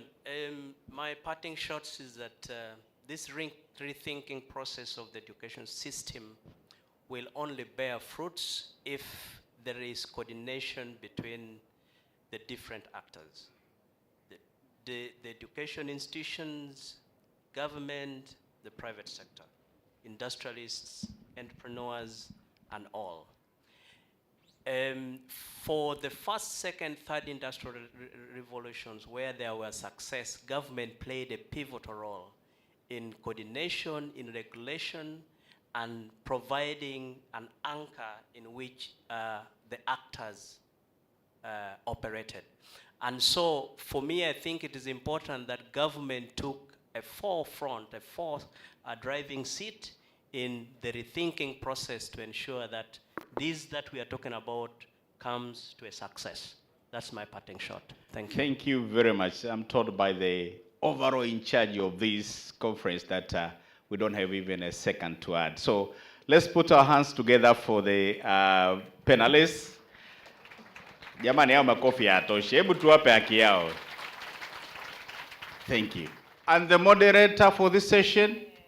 Yes, and a round of applause to the moderator. If I can ask you to please stand up, take a picture. Where are my camera people? Camera? Can just leave everything on the chair and just move, take a step or two forward, and let's take a very good picture. And as they do that, I believe we've all received our lunch coupons. Do we all have our lunch coupons? Anyone who hasn't received a lunch coupon? Okay, so there are few hands. There are few hands. So please, if you've not received your lunch coupon, do not leave this room until you have your coupon, because you would not be serviced without a coupon. So we'll break for 45 minutes. It's now 10 minutes to 2. Let's come back at exactly 2:30. Bon appetit, mlo mwema, mchana mwema. Lunch is served at the main building. Bon appetit. Let's move, let's move, let's move. Asante sana. Let's move. DJ, some background music as people walk out of the room. If you haven't received your lunch coupon, please come to me. Thank you.